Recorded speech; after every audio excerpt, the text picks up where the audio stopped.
वस्त्रावृता या वीणावरदण्डमण्डितकरा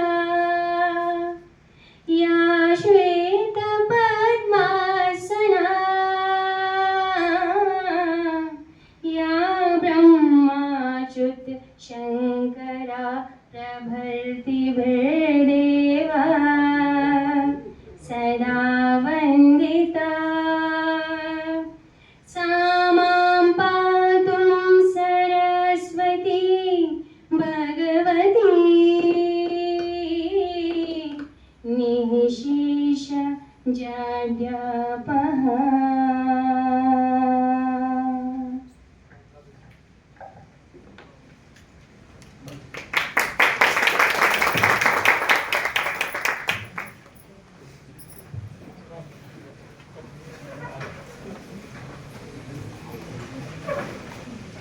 मैं मानवेंद्र पांडे।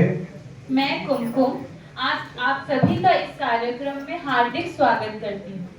आज हमारे बीच उपस्थित हैं आज के कार्यक्रम के हमारे मुख्य अतिथि डॉक्टर विश्वनाथ त्रिपाठी। गुरुजी, आप हिंदी के सुप्रसिद्ध लेखक एवं आलोचक हैं। आप व्यास सम्मान, मूर्ति देवी सम्मान, शलाका सम्मान, शिखर सम्मान आदि साहित्यिक उपाधियों से अलंकृत हैं। हम साहित्य प्रेमियों के लिए आपके द्वारा हिंदी के जटिल तत्वों का सरल प्रस्तुतिकरण अत्यंत प्रिय है। अब मैं बली सर से निवेदन करता हूं कि आप गुरु जी को अंगवस्त्र और पुष्पगुच्छ देकर सम्मानित करें।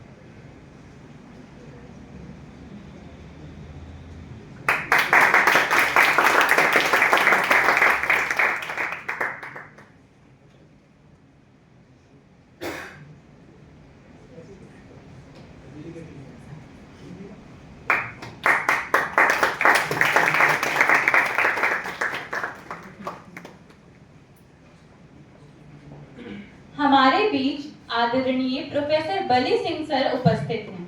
आपने दिल्ली विश्वविद्यालय से एमए, एमफिल एवं पीएचडी की उपाधियां प्राप्त की हैं।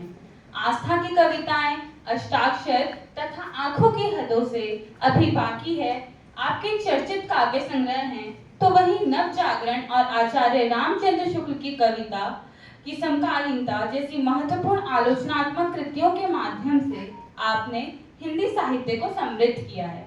आपके उत्कृष्ट साहित्यिक एवं अकादमिक योगदान के लिए आपको भाषा भारती सम्मान, उत्कल भारती सम्मान तथा डॉक्टर रामविलास शर्मा सम्मान सहित अनेक प्रतिष्ठित सम्मानों से सम्मानित किया जा चुका है। किरोड़ीमल महाविद्यालय दिल्ली विश्वविद्यालय में आपने एक शिक्षक ही नहीं बल्कि एक प्रेरणा स्रोत और मार्गदर्शक के रूप में अनगिनत विद्यार्थियों के जीवन की नई दशा दी है। आपका स्नेह, आपका मार्गदर्शन और आपकी सरलता सदैव हम सभी के लिए प्रेरणा का स्रोत बनी रहेगी। अब मैं तनुज जैन से निवेदन करती हूँ कि वह बली सर को पुष्पगुच्छ और अंगवस्त्र से सम्मानित करें।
हमारे बीच उपस्थित हैं विवेक कुमार पांडे जी।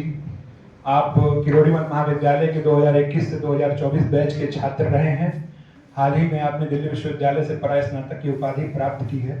मैं आपको लोक युद्ध परिचय के लिए मंच पर आमंत्रित करता हूँ। एक बार आप सभी लोग कीर्तन ध्वनियों से उनका स्वागत करें।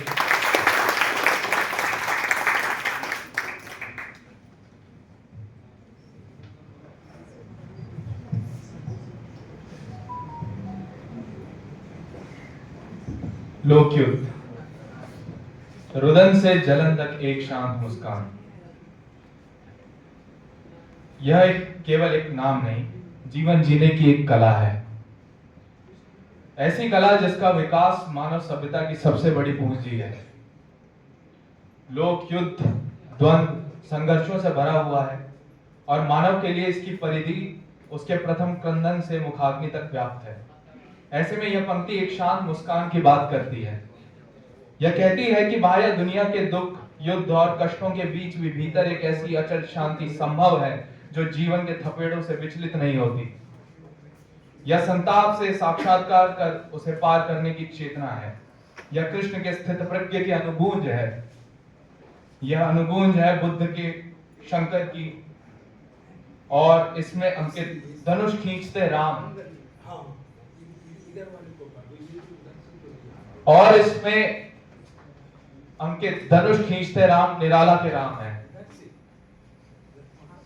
वे राम जिनके सामने है अवां निशा उगलता गगन घन अंधकार, खो रहा दिशा का ज्ञान, स्तब्ध है पवन चार, अप्रतिहत गरज रहा पीछे अम्बुदि विशाल, भूधर ज्यों ध्यान मग्न केवल जलती मशाल। यह मशाल है राम का वह मन, वह एक और मन रहा राम का जो न थका, जो नहीं जानता दैन्य, नहीं जानता विनय, कर गया भेद माया वरण प्राप्त कर जय।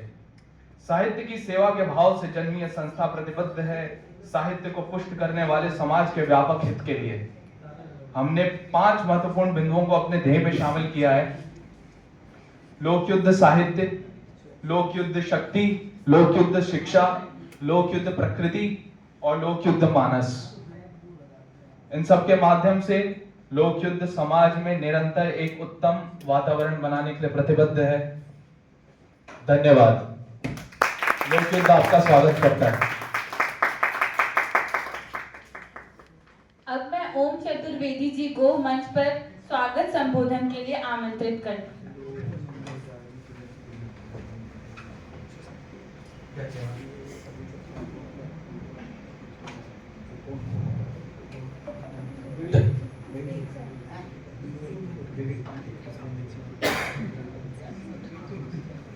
धन्यवाद कुक्कू।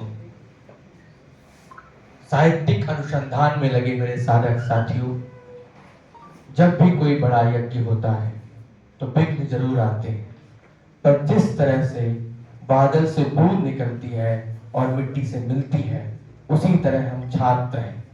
हम बादल से निकलेंगे और अपने गुरुओं से मिलेंगे।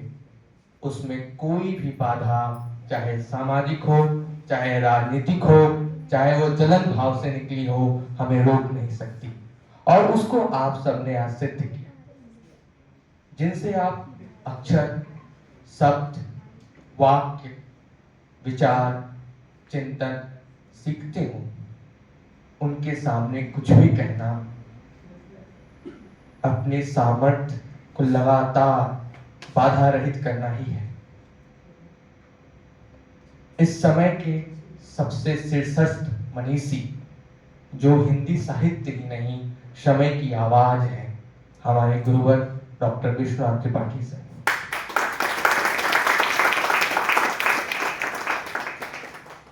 आपको पढ़कर साहित्य की समझ होती है, ये सही है।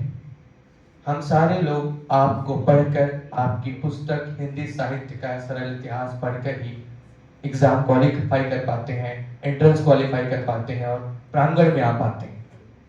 पर उससे बड़ी बात है सर, आपको देखकर, सुनकर, जीकर जो हम मनुष्य बनने की यात्रा करते हैं, जो हम भूख मिटाने की चेतना सीखते हैं।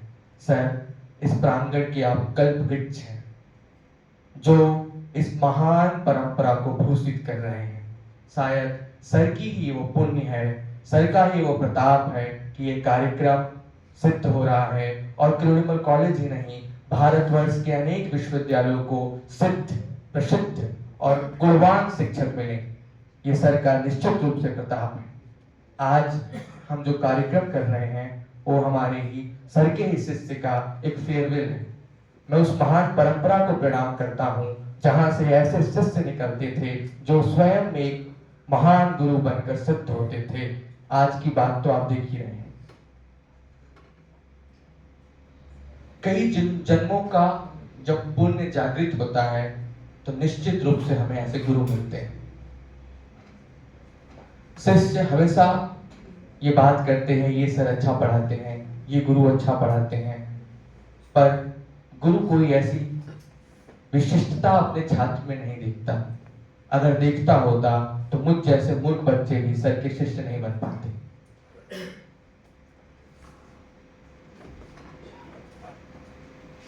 आज लगातार ये चर्चा होती है। मैं बस इतना कहूंगा कि सर माँ है, बस सर माँ नहीं है। गुरुजी ऐसी कोख है जिससे और माँ भी उत्पन्न होती रही है। सर के हाथ के बनाए हुई मिट्टी का मैं एक छोटा सा खिलौना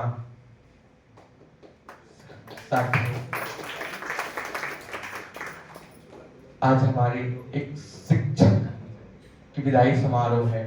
वह शिक्षक जिसमें अपार विश्वास है, यह वह विश्वास है नहीं जो अपनी लघुता में भी कापा, वह पीड़ा जिसकी गहराई को स्वयं उसी ने नापा।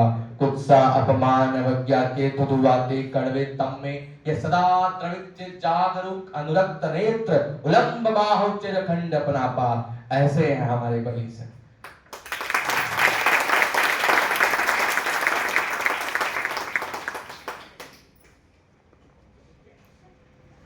जिस समय जिंदगी का जमाना है, जब कक्षा में शिक्षक पढ़ाने खड़ा होता है तभी आप कह देते हैं चापलूस शिक्षक। उस जमाने में भी कक्षा के बाद भी, विदाई की 6-7 महीने बाद भी बच्चे कह रहे हो कि हमें बलि सर से मिलना है, हमें गुरु जी से मिलना है, हमें उनका विदाई करना है। सच में ये उपलब्धि है।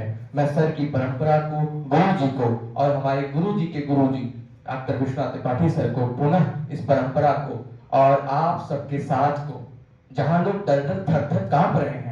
और मैं इतना ही कहना चाहूंगा, जो शिक्षक भयभीत है, कायर है, डरपोक है, कांप रहा है, वो कुछ भी होगा, शिक्षक नहीं हो सकता, वो शिक्षक नहीं हो सकता। जो शिक्षक ये तय करता हो, छात्रों को डराता हो कि वो किस कार्यक्रम में जाएंगे, किस कार्यक्रम में नहीं जाएंगे, मैं उनको चाणक्य की याद दिलाना चाहता हूँ कि समय बदलेगा और तुम उसी महल में रहोगे जहां थे, पर चाणक्य उदित होते रहेंगे, पंडित हजारी प्रसाद द्विवेदी उदित होते रहेंगे, डॉक्टर विश्वनाथ त्रिपाठी सर उदित होते रहेंगे, बलि सर उदित होते रहेंगे। समय इनको पुकारता रहेगा, समय तय करता रहेगा और समय अपनी व्यवस्था तय करेगा। आप सबको प्रणाम सर।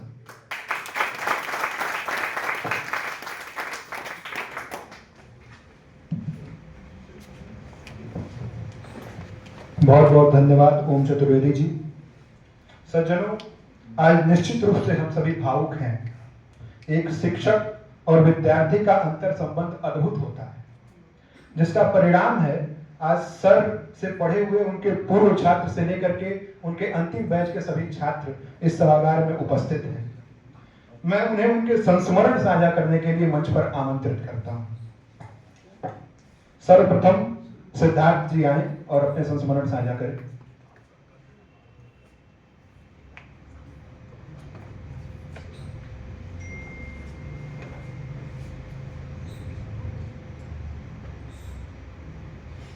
सिद्धार्थ जी।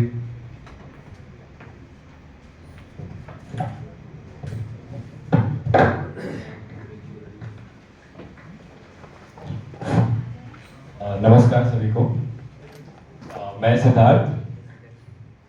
सबसे पहले तो यहाँ पे उपस्थित सभी गुरुजनों को मेरा प्रणाम।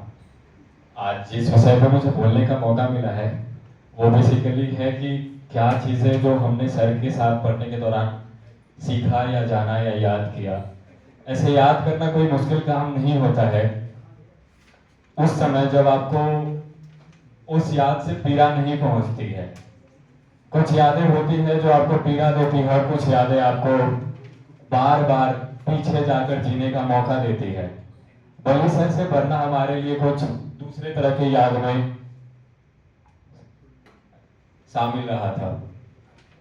मुझे याद आता है कि जब सर क्लास ले रहे थे तो एक बार एक कुत्ता आया था और उसी दौरान सर कार्ल मार्क्स के बारे में भी पढ़ा रहे थे और सर का कहना था कि कुत्ता को बाहर नहीं किया जाना चाहिए क्योंकि कुत्ता भी शोषित है सॉरी। और उस दिन मुझे पहली बार लगा कि एक टीचर, एक प्रोफेसर जो किरोड़ीमल महाविद्यालय जैसे महाविद्यालय का प्रोफेसर है, वो कुत्ते को भी इस तरीके से देख सकता है तो आदमी की क्या बात है।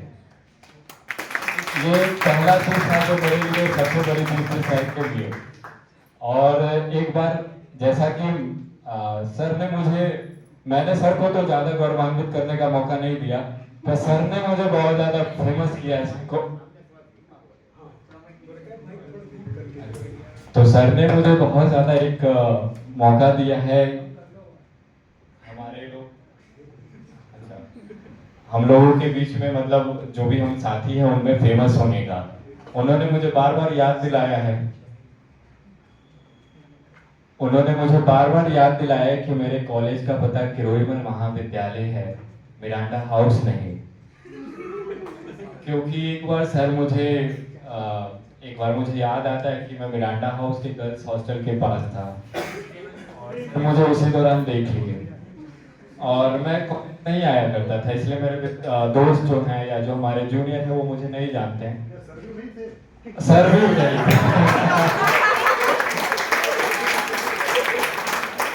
तो मुझे याद आता है कि सर मुझे बोल रहे थे उस दौरान कि मुझे आज पता चल गया तू कॉलेज क्यों नहीं आता है, क्योंकि तेरा स्थान किरोड़ीमल महाविद्यालय से ज्यादा कहीं और है और मुझे गर्व होता है कि तू कॉलेज की परंपरा को आगे बढ़ाना। तो शुरुआत में मुझे लगा था कि हो सकता है कि बली सर मुझे इस बात को लेकर डांटेंगे क्योंकि मैं नया विद्यार्थी था और बिना मैम आज नहीं आई हमारे बीच में। तो मुझे याद है कि जब मैं पहली बार आया था तो मैम ने सिर्फ इसलिए बाहर किया था क्योंकि मैं 5 मिनट लेट था और मैम ने मैं क्लास में एंटर हो चुका था, कुछ देर में पढ़ने के लिए बैठ भी गया था। जैनेन्द्र कुमार के बारे में शायद मैम बता रही थी उस दिन। उसके बाद मैम बोलती है 5 मिनट बाद कि आप लेट थे ना, आप जा सकते हैं। अंदर आने के बाद, बाहर से जाने को कहते तो बुरा नहीं लगता, लेकिन अंदर जाने के बाद बुरा लगा क्योंकि बहुत सारे विद्यार्थी भी पता चल गया था उनको भी कि मैं लेट था। तो यही चीज को मैं अंदर रखे हुए था कि शायद बली सर भी यही करे मेरे साथ। पर बली सर में टीचर से ज्यादा एक आदमी था और एक आदमी से ज्यादा शायद एक विद्यार्थी को समझने वाला मन, और इस चीज को मैं हमेशा याद करूंगा। और चीजें तो बहुत सारी हैं लेकिन मैं बहुत सारी चीज़ों को नहीं बोल सकता हूँ क्योंकि समय बहुत कम है और बहुत कम समय में बहुत कुछ को नहीं बताया जा सकता है, सब कुछ को बताया जा सकता है। धन्यवाद।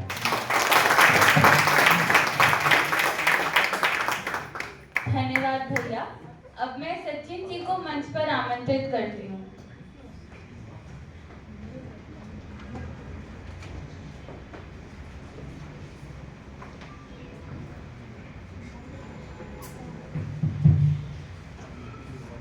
सभी को नमस्कार।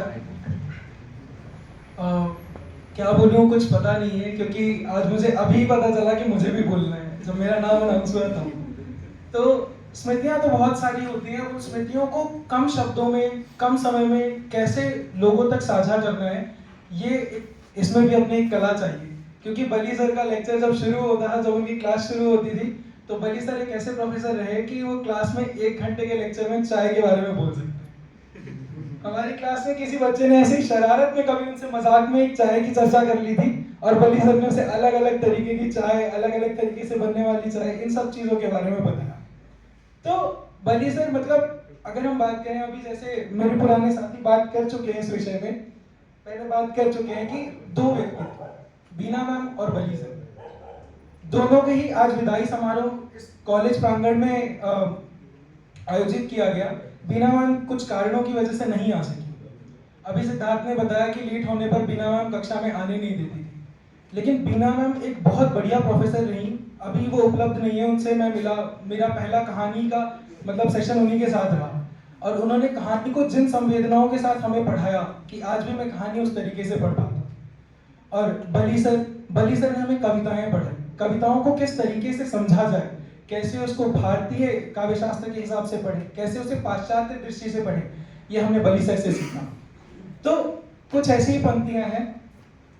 सब धरती कागज करूं, लेखनी सब मन राय, सात समुद्र की बंसी करूं, गुरगुण लिखा न जाए। तो बली सर के बारे में कुछ ऐसा ही कहा जा सकता है। दूसरी कुछ मेरी अपनी स्वरचित पंक्तियां हैं जो आज मैं सर को समर्पित करता हूं। मन के स्मृति पट पर अंकित तिरछी रेखाएं सदा हमें एक साथ रखेंगी।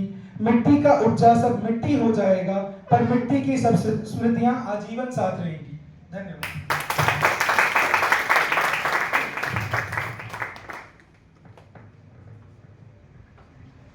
बहुत बहुत धन्यवाद आपका। हमारे मध्य तनुज जैन जी उपस्थित हैं जो सर के पीएचडी स्टूडेंट रहे हैं। अब मैं उन्हें संस्मरण साझा करने के लिए मंच पर आमंत्रित करता हूं।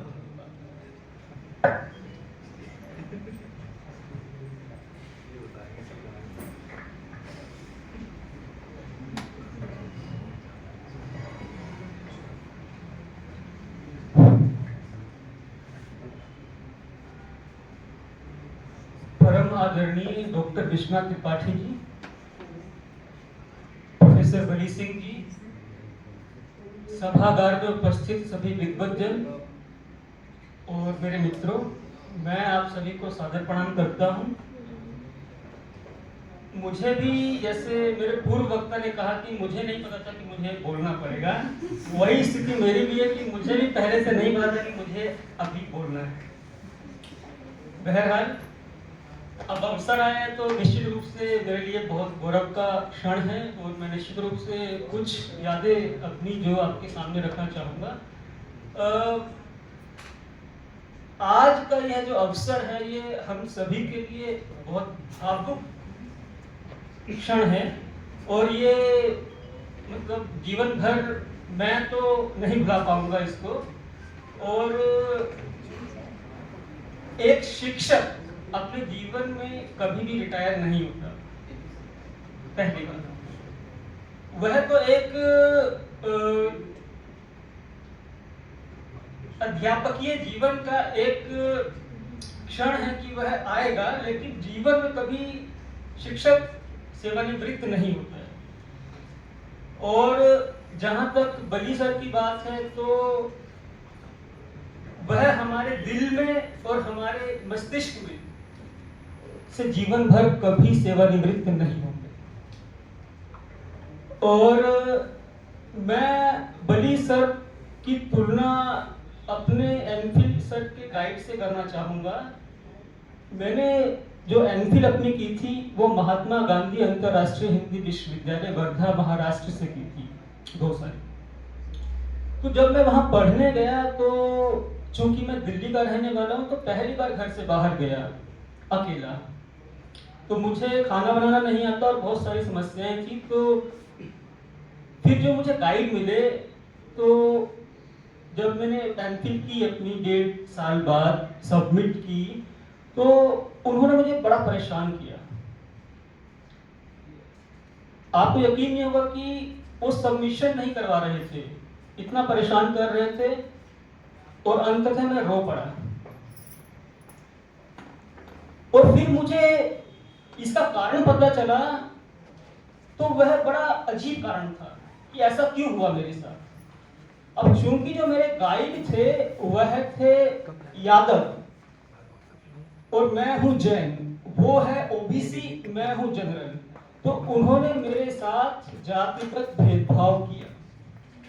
और ये बात मुझे बड़ी देर बाद समझ में आई कि उच्च शिक्षा में नौकरी तो एक अलग मुद्दा है, पढ़ाई में भी जातिवाद बड़ा हावी है।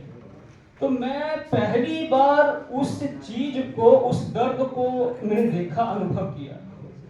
तो मैं बहुत रोया और अंततः वह जमा भी हुई, एमफिल अवार्ड भी हुई, सब कुछ हुआ। फिर मैंने कसम खाई कि पीएचडी करूंगा, दिल्ली से बाहर नहीं जाऊंगा।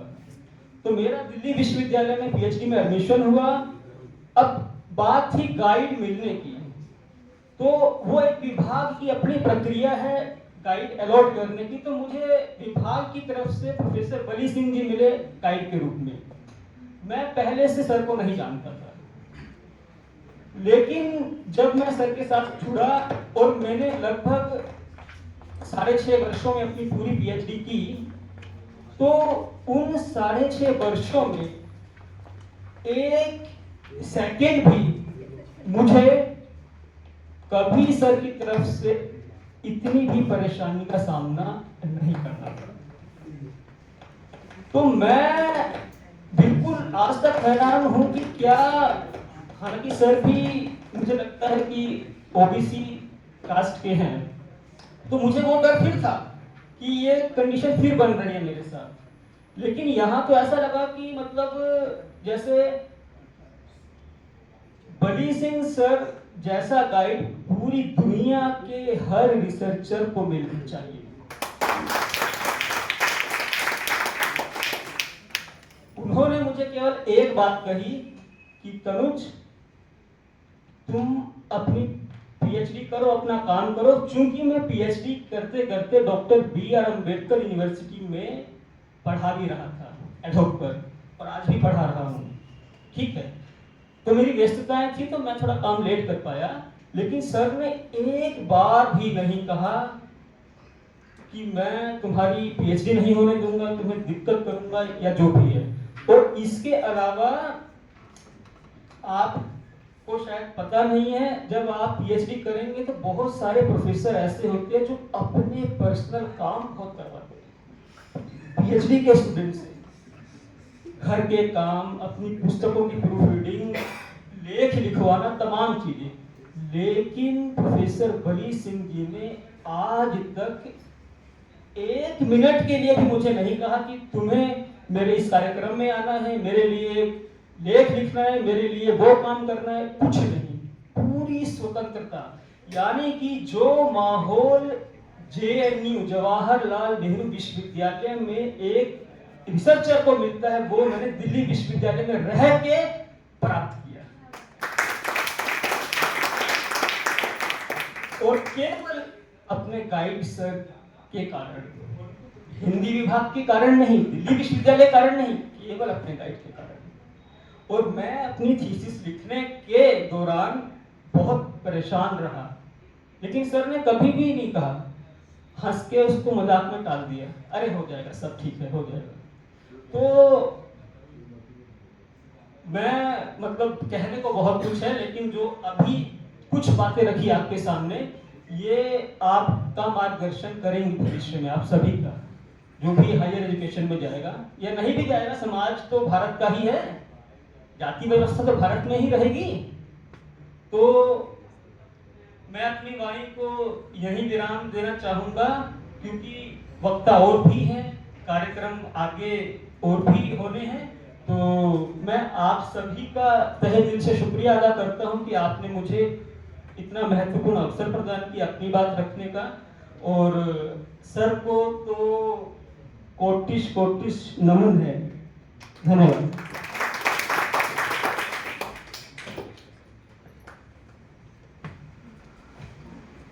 गोस्वामी जी मानस में लिखते हैं, गुरु गुरु भव निधि तरही न कोई, जो बिरंची शंकर समूह।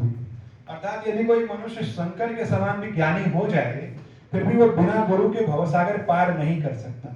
बहुत बहुत धन्यवाद तनुज जी आपका। हमारे बीच आदरणीय बली सर के पूर्व छात्र विवेक जी बैठे हुए हैं, मैं उन्हें आमंत्रित करता हूं कि वो मंच पर आए और अपने संस्मरण साझा करें।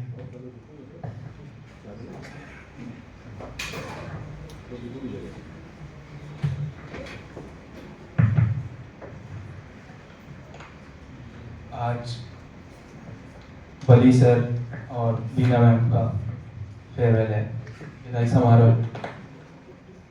बली सर की, मैं इधर ही हॉस्टल में रहता था, बली सर की क्लासेस में बहुत ज़्यादा आया नहीं होगा, ठीक है। जिस समय ये क्लास लेते थे उस समय मेरा खा के सोने का समय होता था, तो आता नहीं था। तो जब भी आया तो बली सर ने बड़े प्यार से पूछा, बेटा तुम भी सिद्धार्थ के साथ रहते हो क्या? मेरा अंडा की गलियां घूमते हो? मतलब नहीं सर, मैं इधर ही रहता हूँ, मेरा अंडा की लड़कियां यहाँ आती होंगी।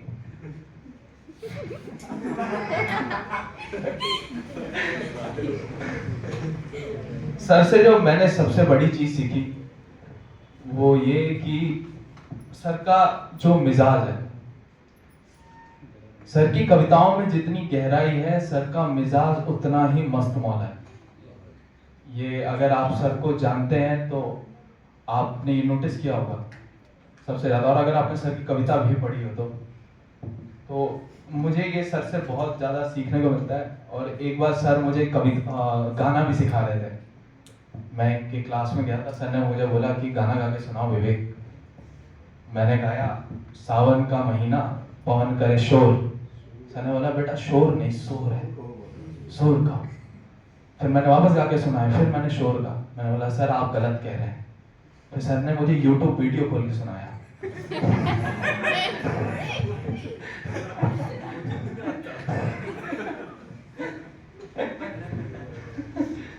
और सर आपसे एक बात कहें, आप जितने लोग भी सर को जानते हैं, आपने देखा होगा कि सर दरअसल अपने बालों पे हाथ बहुत फेरते हैं।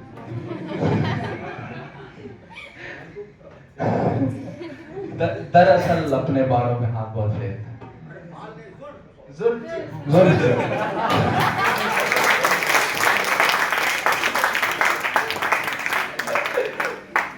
सर मुझे भी आपके जैसी जुल्फें चाहिए। सर कोई तरीका बताइएगा सर मुझे ऐसी जुल्फें करने का। सर संदीप ने कर ली है सर, वो भी ऐसे हाथ फेरता है। बाकी सर आपके साथ ज्यादा समय मैं रहा नहीं, पर जितना समय रहा बहुत कुछ सीखा।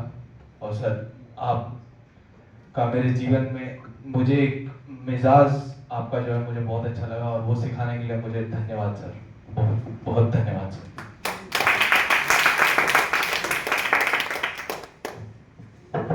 बहुत बहुत धन्यवाद विवेक जी।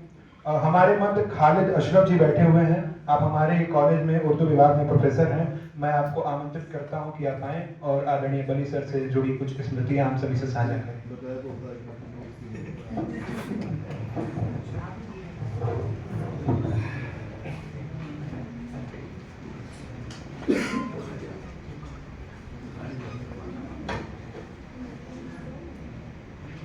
आदरणीय प्रोफेसर विश्वनाथ त्रिपाठी साहब और मेरे बहुत जिगरी दोस्त बली सिंह, डॉक्टर प्रेम तिवारी जो मेरे छोटे भाई की तरह हैं, और इस सभागार में जो दूसरे सभी नए टीचर जिनके नामों से पूरी तरह परिचित नहीं है, और प्यारे बच्चों, ये बड़ी खुशी की बात है कि एक टीचर का सम्मान आप लोग कर रहे हैं और काफी बेतकल्लुफी से कर रहे हैं।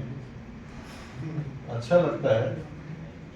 भाई बैठ जाइए, डिस्टर्ब मत कीजिए, ये नहीं चलेगा, ठीक तरह बैठिए। मैं क्लासों में भी ऐसे करता था, क्लासों में पूरी आज़ादी भी देता था।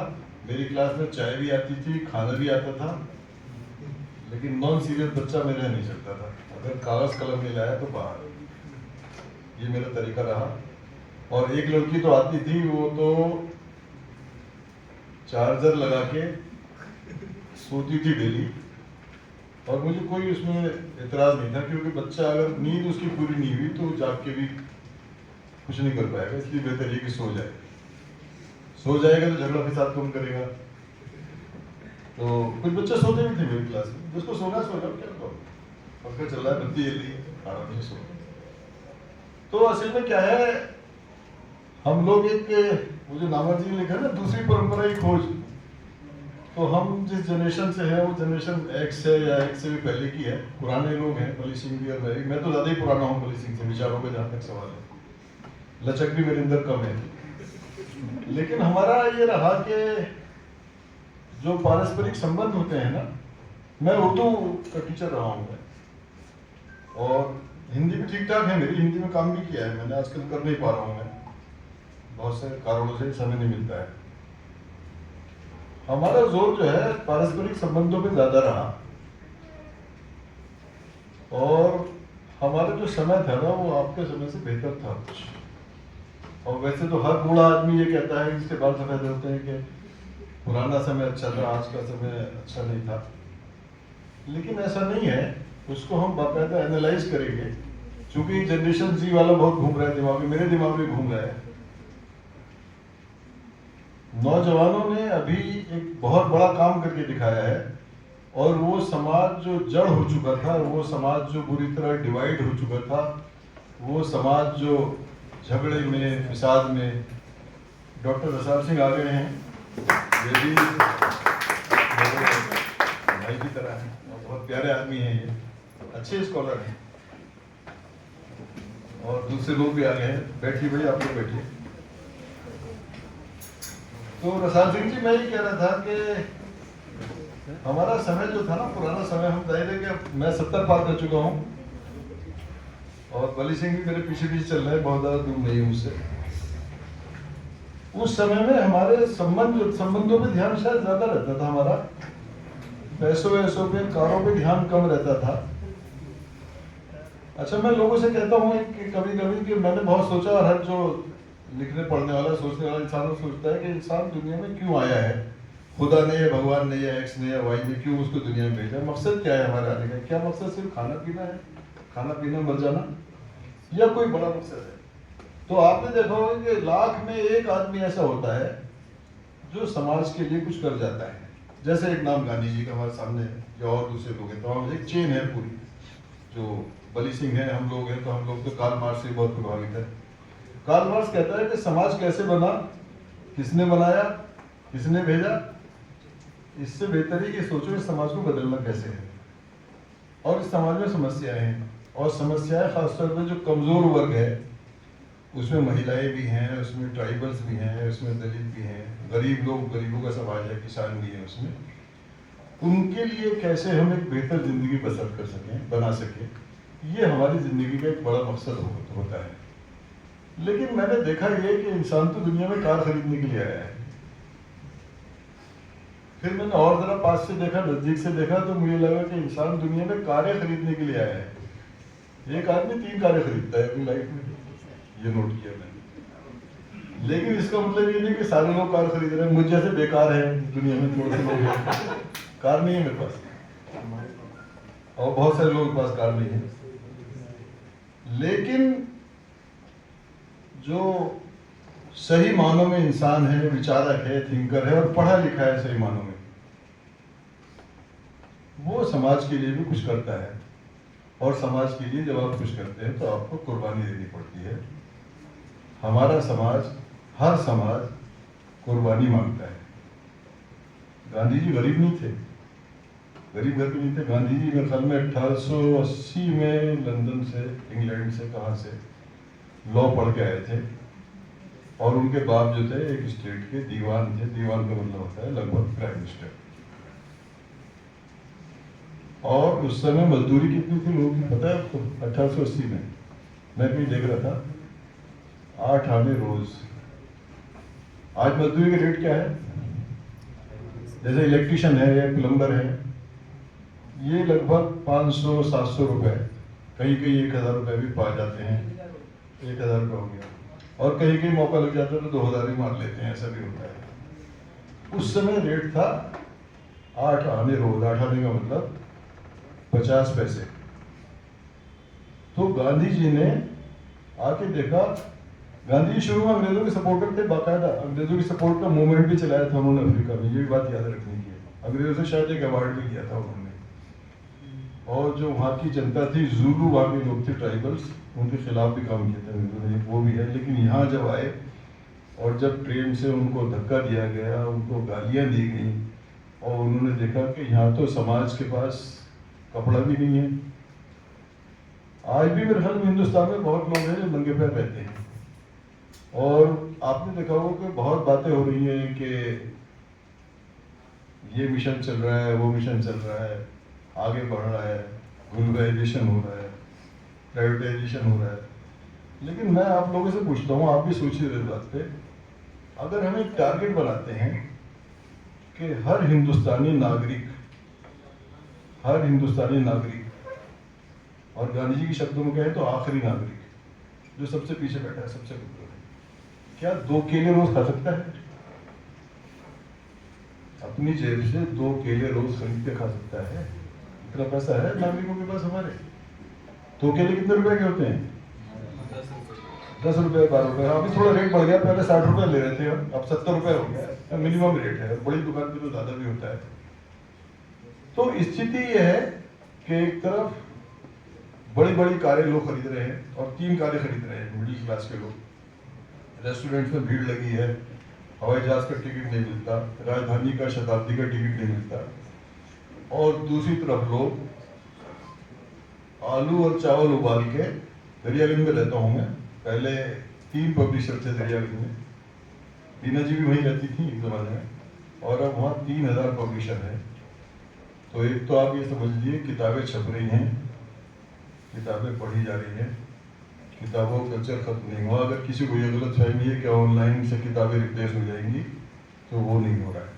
पढ़ने वाले आज भी पढ़ रहे हैं, सीखने वाले आज भी सीख रहे हैं, लिखने वाले आज भी लिख रहे हैं, और समाज में आज भी तब्दीली आ रही है। तो बली सिंह और बली सिंह के गुरु विश्वनाथ त्रिपाठी जी, जो मेरे गुरु के डॉक्टर कमल रईस के दोस्त भी है, सर आपसे एक रिश्ता है मेरा, तो मेरा दिल चाहता है कि आप जैसे लोग हमारी सरपरस्ती करते रहे, खुश होता हूँ मैं। और इस समाज को, जो पीछे वाला आदमी बैठा है, जो हमें दिखाई भी नहीं दे रहा है, उसकी जिंदगी में अगर कुछ तब्दीली हो तो हम मानेंगे कि विकास हुआ है या प्रोग्रेस हुआ है या डेवलपमेंट हुआ है। अब मैं आता हूँ बली सिंह पे। बली सिंह जो है बड़े दिलचस्प आदमी है और कोई चिंता नहीं लेते जिंदगी में। इसी वजह से इनके बाल सारे हैं और मेरे बाल सारे उड़ गए।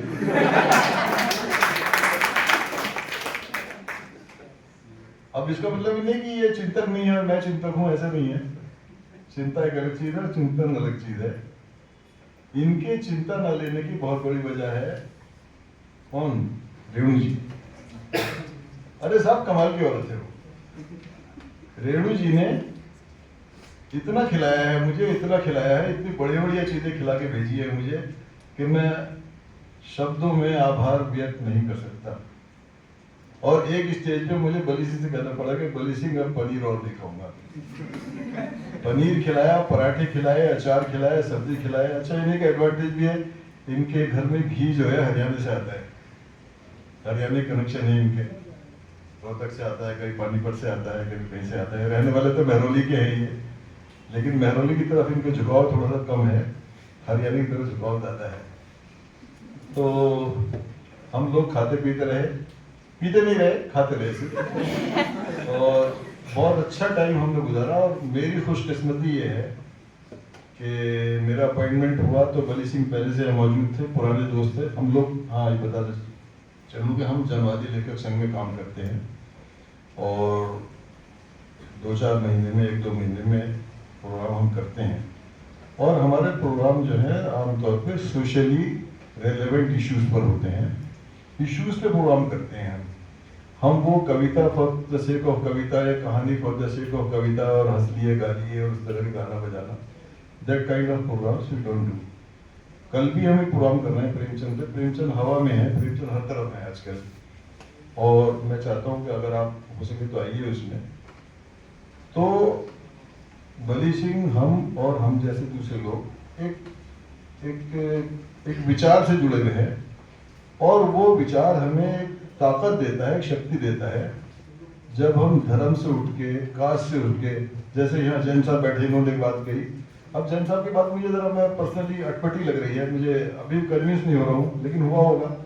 मतलब डिस्क्रिमिनेशन इन रिवर्स डायरेक्शन, उल्टी गंगा बहा दी उन्होंने यादव साहब ने। चलो भाई बात भी होगी, कुछ होगा ये मसला। एक तो वो भी होता है ना कि किसी स्टूडेंट की शक्ल पसंद नहीं आ रही है उसे, टीचर को। हमारे हिंदी उर्दू में तो इस तरह भी चलता है ना कि कास्ट पसंद नहीं आ रही है, किस गांव का रहने वाला है, क्या है, वगैरह वगैरह। ये सब बहुत पर्सनल चीजें हमारे यहाँ होती है जो नहीं होनी चाहिए। तो रिसर्च वगैरह का वो सब हमने बनाया नहीं।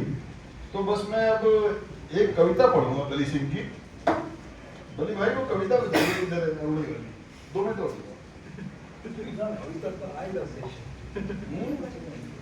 वो अरुणी वाली कविता बताइए इधर, अरुणी वाली कविता इधर। कविता सेशन होगा।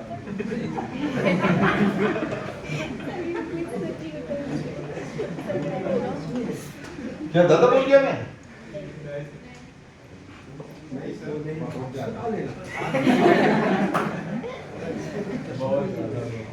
चलो छोड़ दे, नहीं अब उसको मैं बात करेंगे। चलिए छोड़िए। इनकी एक प्यारी बेटी है जो जॉब की वजह से बेंगलोर में रहती है आरुणि, और कभी वो दिल्ली आ जाती है, मुश्किल से आती है, जाहिर है कि प्राइवेट जॉब है उसका, या ये चले जाते हैं तो जाहिर है कि घर में खुशी का माहौल होता है। तो एक कविता जो मैंने इसको पढ़ा, और इससे पहले कविताएं भी पढ़ी मैंने इनकी, वो कविता मुझे बहुत अच्छी लगी कि प्यारी बेटी घर में आई है और घर में ऐसा लग रहा है कि उजाला हो गया है, उसके जाने के बाद भी ऐसा लग रहा है कि आरुणि उस कमरे में होगी, या आवाज दे रहा है आरुणि चाय पी लो, या आरुणि पनीर खा लो, वगैरह वगैरह। तो ये सारी चीजें हैं। तो उसमें मुझे जरा सा लगा कि बली सिंह ने ये कविता, ये थोड़े जल्दबाज भी हैं, काम जल्दी जल्दी करते हैं। मुझे लगा कि बली सिंह ने अधूरी कविता छोड़ दी, और मेरा जी चाहता था कि मैं उस कविता को जरा और एक्सटेंड कर दे, और आरुणि मुझसे पूछती कि पापा ये लिंचिंग क्यों हो रही है, घर क्यों जलाए जा रहे हैं लोगों के, ये कोई घोड़े पे बैठ जाता है तो उसको घोड़े पे नहीं बैठने देते। तो अगर वो इस तरह के भी कुछ सवाल जवाब करती तो कविता मेरे ख्याल में ज़्यादा सोशली रेलिवेंट हो जाती। बहरहाल बड़ी खुशी की बात है, और मैं मुबारकबाद देता हूँ आप सभी लोगों को, इतना अच्छा आपने ये जलसा अरेंज किया और मुझे बुलाया। मैं तो एक आउटसाइडर हूँ। बहुत बहुत धन्यवाद।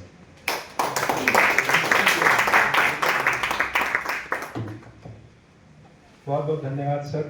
हमारे मध्य डॉक्टर रसाल सिंह सर उपस्थित हैं। मैं आपसे निवेदन करता हूं कि आप मंच पर आएं और बली सर के लिए 2 शब्द कहें।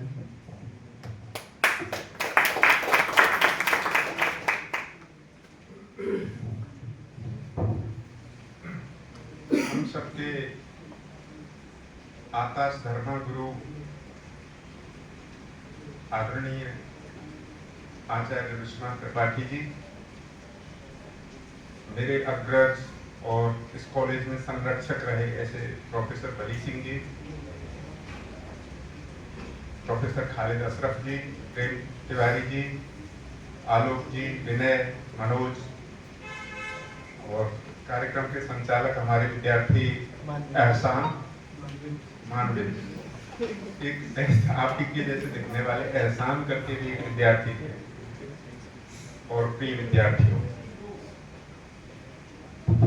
विभाग की तरफ से और कॉलेज की तरफ से जब सर का विदाई समारोह आयोजित किया गया तब मैं यहाँ नहीं था, तो आज मैं यहाँ हूँ, ये मेरे लिए सौभाग्य का विषय है। और सर भी उपस्थित हैं, ये और इस कार्यक्रम की गरिमा को और महत्ता को बढ़ा देता है। मुझे लगता है कि सर को आज बहुत प्रसन्नता हो रही होगी, यही गुरु जी की खेती बाड़ी है।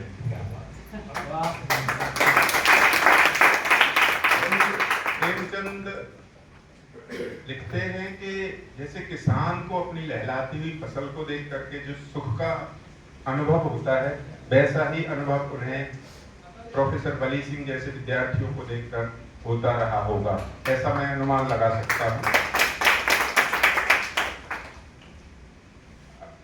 सर इस कॉलेज से, किरोड़ीमल कॉलेज से भी जुड़े रहे हैं, और उसी परंपरा में फिर बली सर ने इतना अच्छा काम किया, एक अच्छे लोकप्रिय प्राध्यापक रहे हैं, इसलिए आज बरसात के मौसम में भी आप देख रहे हैं। और ये उस तरह से विभाग का औपचारिक, मतलब एक होता है ना, विभाग से बहुत सारे कार्यक्रम डंडे के बलबूते पे कराए और किए जाते हैं, तो ये उस तरह का कार्यक्रम नहीं है, ये स्वेच्छा से आयोजित किया गया कार्यक्रम है और बड़ा अनौपचारिक कार्यक्रम है। तो इसमें भी जो विद्यार्थियों की उपस्थिति है, जो भागीदारी है, स्वतः स्फूर्त उपस्थिति, वो कहीं न कहीं इस चीज का प्रमाण है कि गुरु जी की खेती बाड़ी उसी परंपरा के साथ आगे बढ़ रही है, वो भूमि अभी बंजर नहीं हुई है।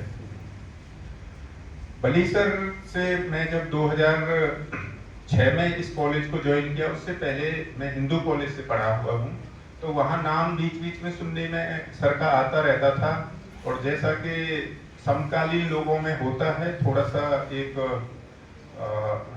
चुटकी लेने वाला भाव एक दूसरे के प्रति रहता है, तो वहाँ के प्राध्यापकों से सर का थोड़ा सा इस तरह का रहा होगा कुछ संबंध। सहकर्मी रहे होंगे। तो लेकिन जब मैं यहाँ आकर सर से मिला और सर की जिंदादिली देखी और सर जिस तरह से रिसेप्टिव थे, उनके अंदर जो स्वीकार भाव, अपनेपन का भाव था, उसके बाद मेरी जो धारणा थी वो एकदम से बदल गई।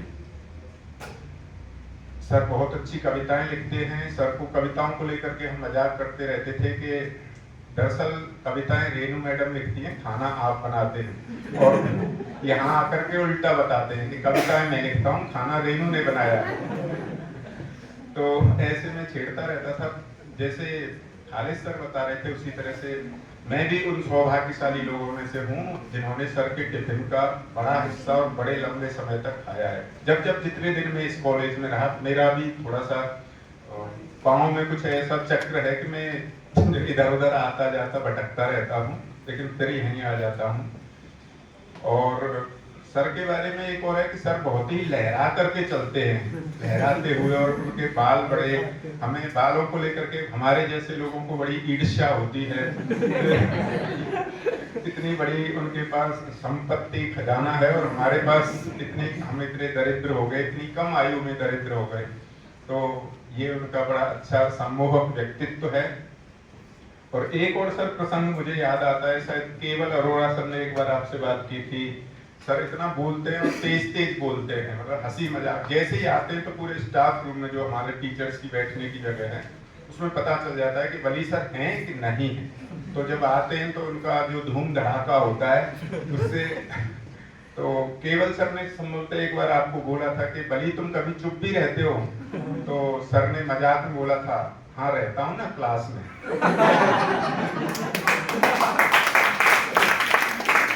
तो इस प्रकार से सर बहुत वाक्पटु भी हैं, जिसे प्रत्युत्पन्न मतित्व कहते हैं, वो भी सर के अंदर वो प्रतिभा है।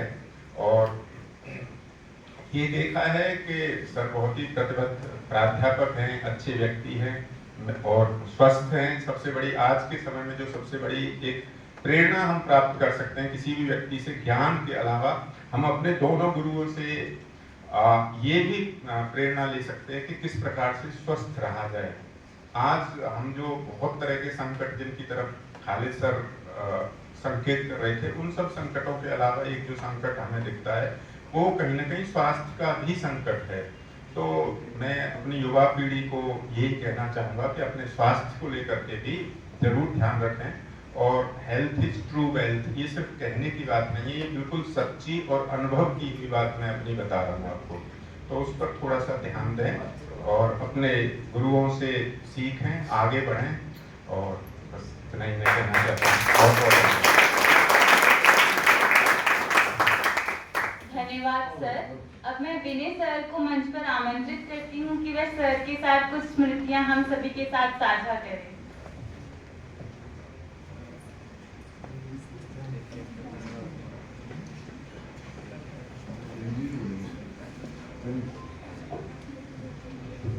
परम आदरणीय त्रिपाठी सर और हमारे सीनियर साथी प्रोफेसर बली सिंह सर, आज सर के विदाई समारोह में यहाँ पर उपस्थित आप सभी विद्यार्थियों, बड़ी खुशी की बात है कि आज सर का विदाई समारोह में दूसरी बार अवसर मौका मिला है बोलने के लिए। बली सर के बारे में क्या कहूँ सर, जैसे कि अभी प्रसाद सर ने कहा कि बली सर बड़े हिलते डुलते और धूम धड़ाके तरीके से आते हैं। जब मैं पहली बार 2023 में KMC में आया था, सर से मुलाकात हुई, सर के केवल मैंने नाम सुना था।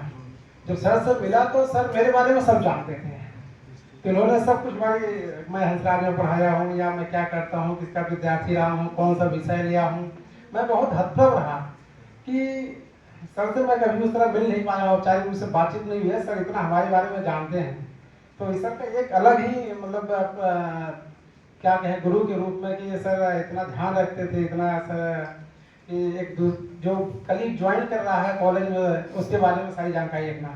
तो सर को बहुत बहुत प्रणाम करता हूँ और इस बारे में कि और धन्यवाद देता हूँ कि सर ने बहुत फिर 2 साल 3 साल तक सर के साथ में साथ रहा और हर बात जब भी मिलते थे सुबह या दोपहर में पहले पूछते थे घर के बारे में, परिवार के बारे में, पढ़ाई के बारे में, एकदम खुशनुमा कभी भी ऐसा नहीं लगा कि सर इतने सीनियर हैं, वरिष्ठ साथी हैं कि हमें संकोच होता था कैसे बात करूं, क्योंकि सर इतने सहज कर देते थे, सरल कर देते थे कि हमें बात करने में बहुत आसानी महसूस होती, क्योंकि हम थोड़े से कम बात करने वाले व्यक्ति हैं, इसलिए हमें थोड़ी सी संकोच होती थी, लेकिन सर इतने अच्छे से बात करते थे, बड़ा अच्छा लगता था। और बहुत सारी स्मृतियाँ, बहुत सारी बातें हैं डिपार्टमेंट के बारे में, सबसे बातचीत हो चुकी है और आज फिर पुनः मौका मिला। आप सभी का बहुत बहुत धन्यवाद। आप लोगों ने कार्यक्रम किया, आयोजक जो मंडल आयोजक लोग हैं यहाँ पर, आप सभी का पुनः पुनः बहुत बहुत धन्यवाद।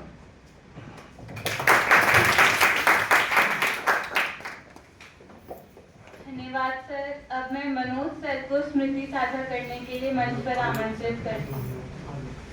मनोज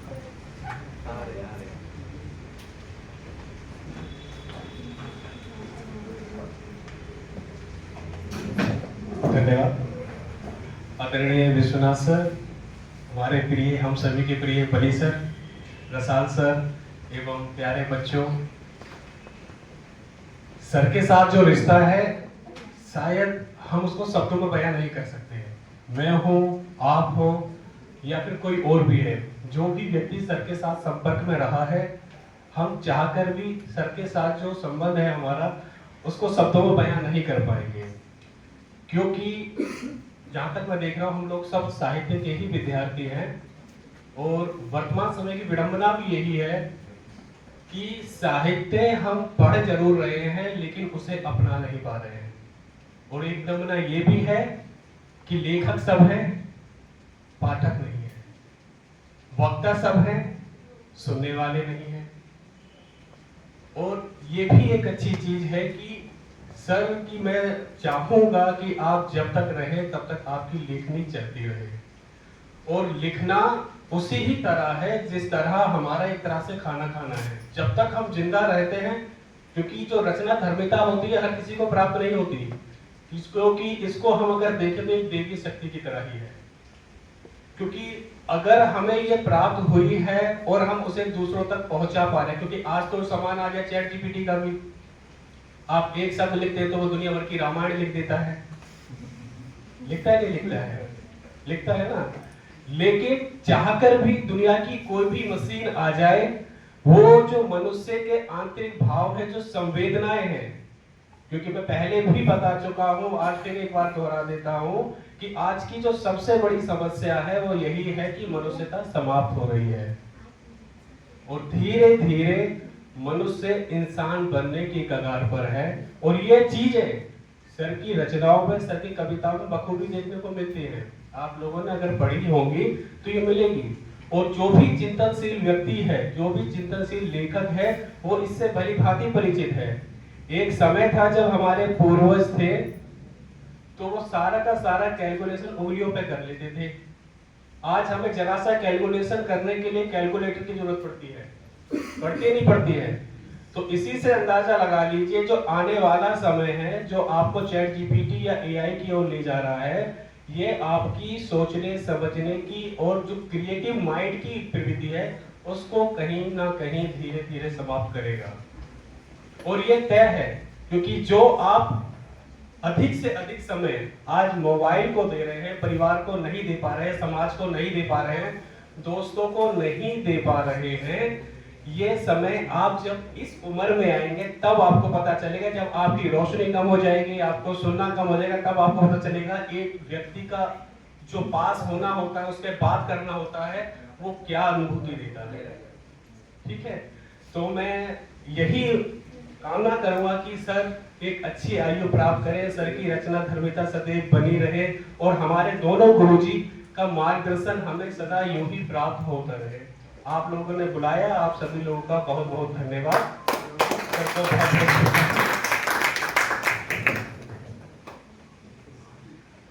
धन्यवाद सर। अब मैं आलोक सर को स्मृति साझा करने के लिए मंच पर आमंत्रित करती हूँ। आदरणीय Tripathi sir, Khalid sir, Rasal sir, Bali sir, आप सभी को और प्यारे बच्चों सभी को नमस्कार।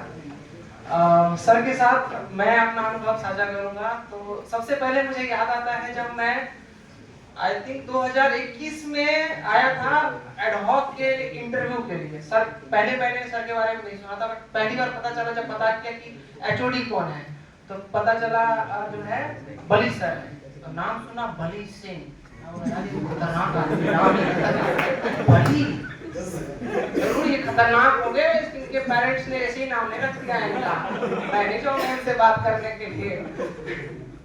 लेकिन इंटरव्यू में मतलब इनसे ऐसे बातचीत नहीं हो पाई, किसी तरीके से इन तक बात पहुंचाया था कि सर मुझे रख लो, लेकिन ठीक है नहीं हो पाया उस समय।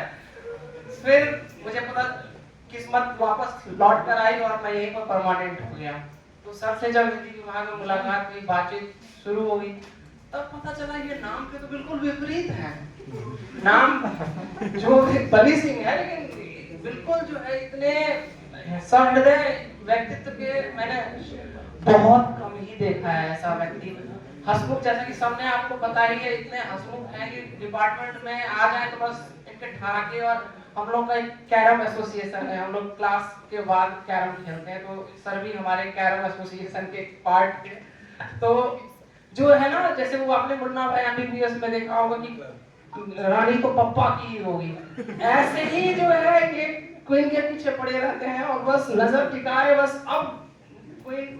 तो मतलब जो है ना, सर के साथ ऐसा पार्टनर खेलना भी बहुत आनंददायक। जीतने हारने के लिए कभी नहीं इन्होंने खेला, आनंद मतलब ये आ गए तो बस अब कैरम खेलने का आनंद ही अलग हो जाएगा। आप जीतने हारने छोड़ दो, मतलब दूसरे को भी बताते ऐसे ऐसे ऐसे मारो, ऐसे ऐसे चला जाएगा, ऐसे चला जाएगा, विपक्षी को भी। तो ये मतलब जो है ना, बहुत कम समय मिला, 2-3 वर्ष इनके साथ सिर्फ हम लोगों को मौका मिला डिपार्टमेंट में, लेकिन वो इतना आनंद आप कह सकते हैं कि मैं बयान नहीं कर सकता हूँ। बहुत आनंद आया। और एक खासियत इनकी मुझे जो सबसे अच्छा लगा कि ये श्रोता बहुत अच्छे। आज के समय में ना लोग, जैसा कि मनोज सर ने, हम वक्ता हैं लेकिन जो है सुनना नहीं पसंद करते हैं, तो सर ना श्रोता भी बहुत अच्छे हैं। अब जैसे आजकल रचनाएं बहुत जिनको लिखना पसंद है, मैं भी कविताएं लिखता हूँ, तो जब तक आप बहुत बड़े कवि नहीं हैं तब तक कौन किसको सुनने बैठता है। बट अब इनके पास जाओ तो ये आपकी कविता को भी बहुत ध्यान से सुनते हैं, और सुनकर ऐसा नहीं कि हाँ सुन लिया बस हो गया, उसकी बहुत अच्छे से आलोचना करके आपको उसकी बारीकी के बारे में बातचीत करेंगे। और किया भी इन्होंने, जितने बार भी मैं अपनी कविता लेकर गया कि सर एक कविता सुनाना चाहता हूँ, हाँ बैठो ना, और बैठकर अपनी मेरी कविता को सुनकर और फिर उन्होंने बताया कि हाँ इसमें बहुत अच्छी चीज ये, जैसे एक मैंने आपको अपनी कविता सुनाई थी किसान और उनकी जिंदगी के ऊपर। तो फिर हमेशा ऐसा लगता था कि हाँ हम लोग क्यों नहीं एक बार बैठते हैं और जो है कुछ बातें करते हैं कविताओं पर, साहित्य की दुनिया के ऊपर। तो मौका बनाकर फिर हम लोग एक बार बैठे भी, और मतलब 5-6 घंटे बैठे। इसमें मैं था, बली सर थे, मनोज जी थे, विनय जी थे, नामदेव सर थे, और फिर कविताओं की जो वो लड़ियां निकली ना, हर किसी के पिटारे से सर ने भी अपनी कविताएं सुनाई। वो दिन मतलब मोस्ट मेमोरेबल मैं कह सकता हूँ कि वो मेरे जिंदगी का एक one of the best day था। फिर हम लोगों ने कई बार बोला कि सर फिर से बैठते हैं, ऐसे कि नए विषय के साथ बैठते हैं। तो मैं तो यही कहूँगा कि ऐसे व्यक्तित्व के व्यक्ति बहुत कम होते हैं जो आपको मतलब आप कहेंगे कि आप मत जाओ। मैंने तो बोला कि सर आप एक्सटेंड करवाओ, तुम फिर से आप डिपार्टमेंट में रहो, क्योंकि हमें वो सौभाग्य बहुत कम समय के लिए मिल रहा है, तो ये हम लोग मिस करेंगे आपको। और सर जब भी आते हैं तो मुझे बहुत अच्छा लगता है, और इतनी बारिश में भी मुझे इधर से रास्ता मैं और फिर भी आऊँगा, जैसे करके रास्ता ढूंढते ढूंढते यहाँ भी पहुँचा। तो ये मेरे लिए बहुत ही सौभाग्य की बात है कि आज मुझे मौका मिला। हम लोग पहले भी सर से जो है इनके फेयरवेल पर हम लोग साथ बैठे, हम लोगों ने खाना खाया, बातचीत की, पर शायद इस तरीके से मतलब उस समय क्योंकि एक रेस्टोरेंट में बैठे थे तो बातचीत और इनके बारे में बोलने का मौका नहीं मिला। आज मौका मिला, मुझे बहुत अच्छा लगा सर के बारे में बोलकर और अपनी यादें इनसे आप लोगों से साझा करकर। धन्यवाद। धन्यवाद सर। अब मैं विष्णु सर को मंच पर आमंत्रित करती हूँ।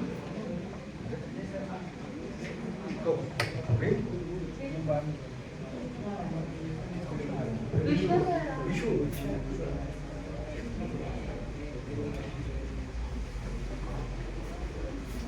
नमस्ते सर से मेरी पहली मुलाकात 2019 में मैं यहाँ पे एडहॉक का इंटरव्यू देता सर PIC 2019-20 की बात है। तो फिर पता चला मुझे, क्योंकि रेणु वाला मैम ने मुझे ARMD कॉलेज पढ़ाया, पता चला सर, तो मैं मैम का स्टूडेंट भी रहा हूँ, तो इस नाते से मेरा धीरे धीरे सर से मुलाकात और परिचय होता रहा। तो सबसे पहले सर मैं हिंदी से शुरुआत करता हूँ कि सर बैठने जी मेरा खुशी दिन है कि विश्व BA प्रोग्राम का स्टूडेंट था इंदो कॉलेज का। तो मैंने पॉलिटिकल साइंस और MA हिंदी में भरा, फॉर्म भरा था। तो एक मेट्रो में आ रहा तो एक लड़का कोटान उपन्यास पढ़ रहा था, इत्तेफाक से हिंदी वाला ही टकरा जाता है मुझे मेट्रो में। तो मैंने पूछा भैया मुझे मुखर्जी नगर जाना है, क्योंकि मैं साउथ कैंपस से था, ठीक है, मैंने नॉर्थ कैंपस नहीं देखा था, अभी मैं नॉर्थ कैंपस आने लगा। तो वो बोल रहा है कि मुखर्जी नगर आपको वहाँ जाना है, ऐसे ऐसे तो बताया। तो एक संक्षिप्त इतिहास है विश्वनाथ त्रिपाठी, छोटा सा, और एक NCERT, आप ये पढ़ लो, और 3 दिन एंट्रेंस के थे। तो मैं मुखर्जी नगर गया, मुखर्जी नगर से मैंने विश्वनाथ त्रिपाठी से एक छोटा सा संक्षिप्त इतिहास लिया, और MA एंट्रेंस में मेरा हो गया था। तो मुझे बड़ी खुशी हुई। मेरे छोटा सा था वो इतिहास, और समझने में काफी सरल इतिहास था, जैसा सरल नाम है उसका। तो उसी हिसाब से सर का कामयाब हुआ कि मैं हिंदी साहित्य में यहाँ पे MA में आ गया। और तो धीरे धीरे फिर मैम से मुलाकात हुई, सर मैम के माध्यम से सर से भी।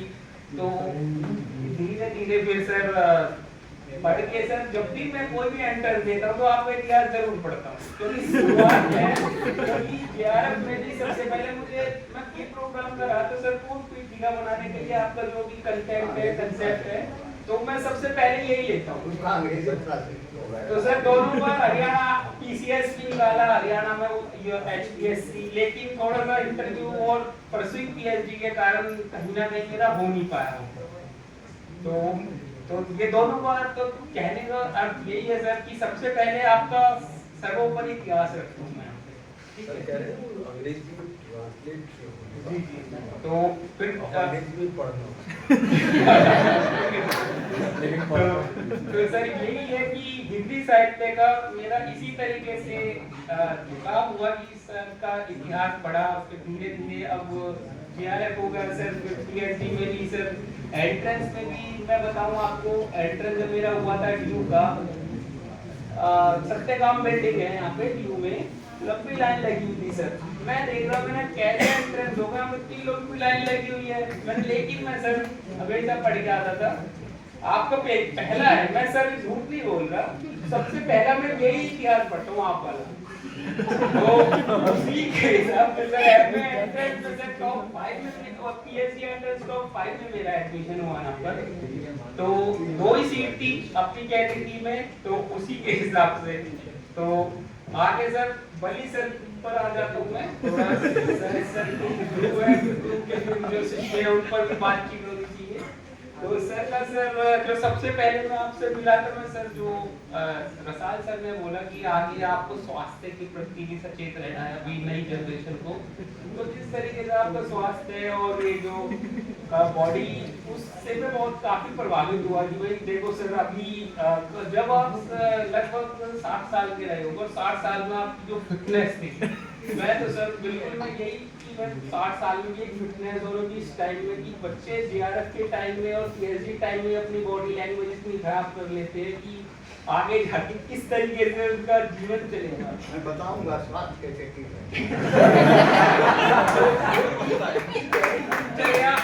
आपको बताओ, दैनिक दिनचर्या आप अपनी सही रखोगे तो आगे जीवन अच्छा चल पाएगा। तो कि आप अभी से ही अपनी दिनचर्या खराब कर लोगे, डेली खान पान और अपना रहन सहन खराब कर लोगे तो आगे क्या कर पाओगे? साहित्य से जुड़े हुए हो, साहित्य से जुड़कर जब आपको कुछ आप आगे दे पाओगे, आप अपना स्वास्थ्य ठीक रख पाओगे।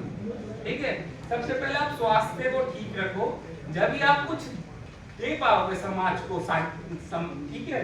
तो यही है कि भाई सबसे पहले आप स्वास्थ्य के प्रति सचेत रहो, ठीक है, हेल्थ इज वेल्थ, ठीक है। तो यही मैं कहूँगा सर को, सर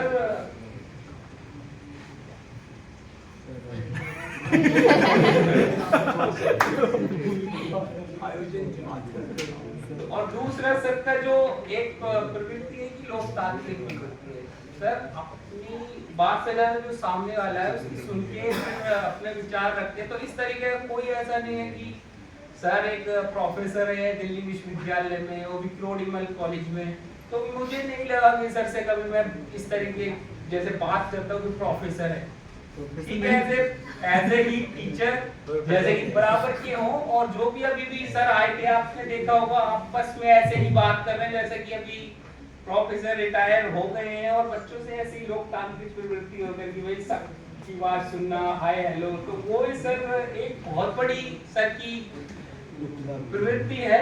तो इसी तरीके से सर आप स्वस्थ रहे, मैडम भी स्वस्थ रहे, मिलते रहे और आते रहे आप यहाँ पे। धन्यवाद। ठीक है,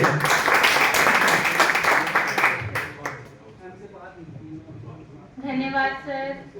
अब मैं रोहन जी को मंच पर आमंत्रित करती हूँ।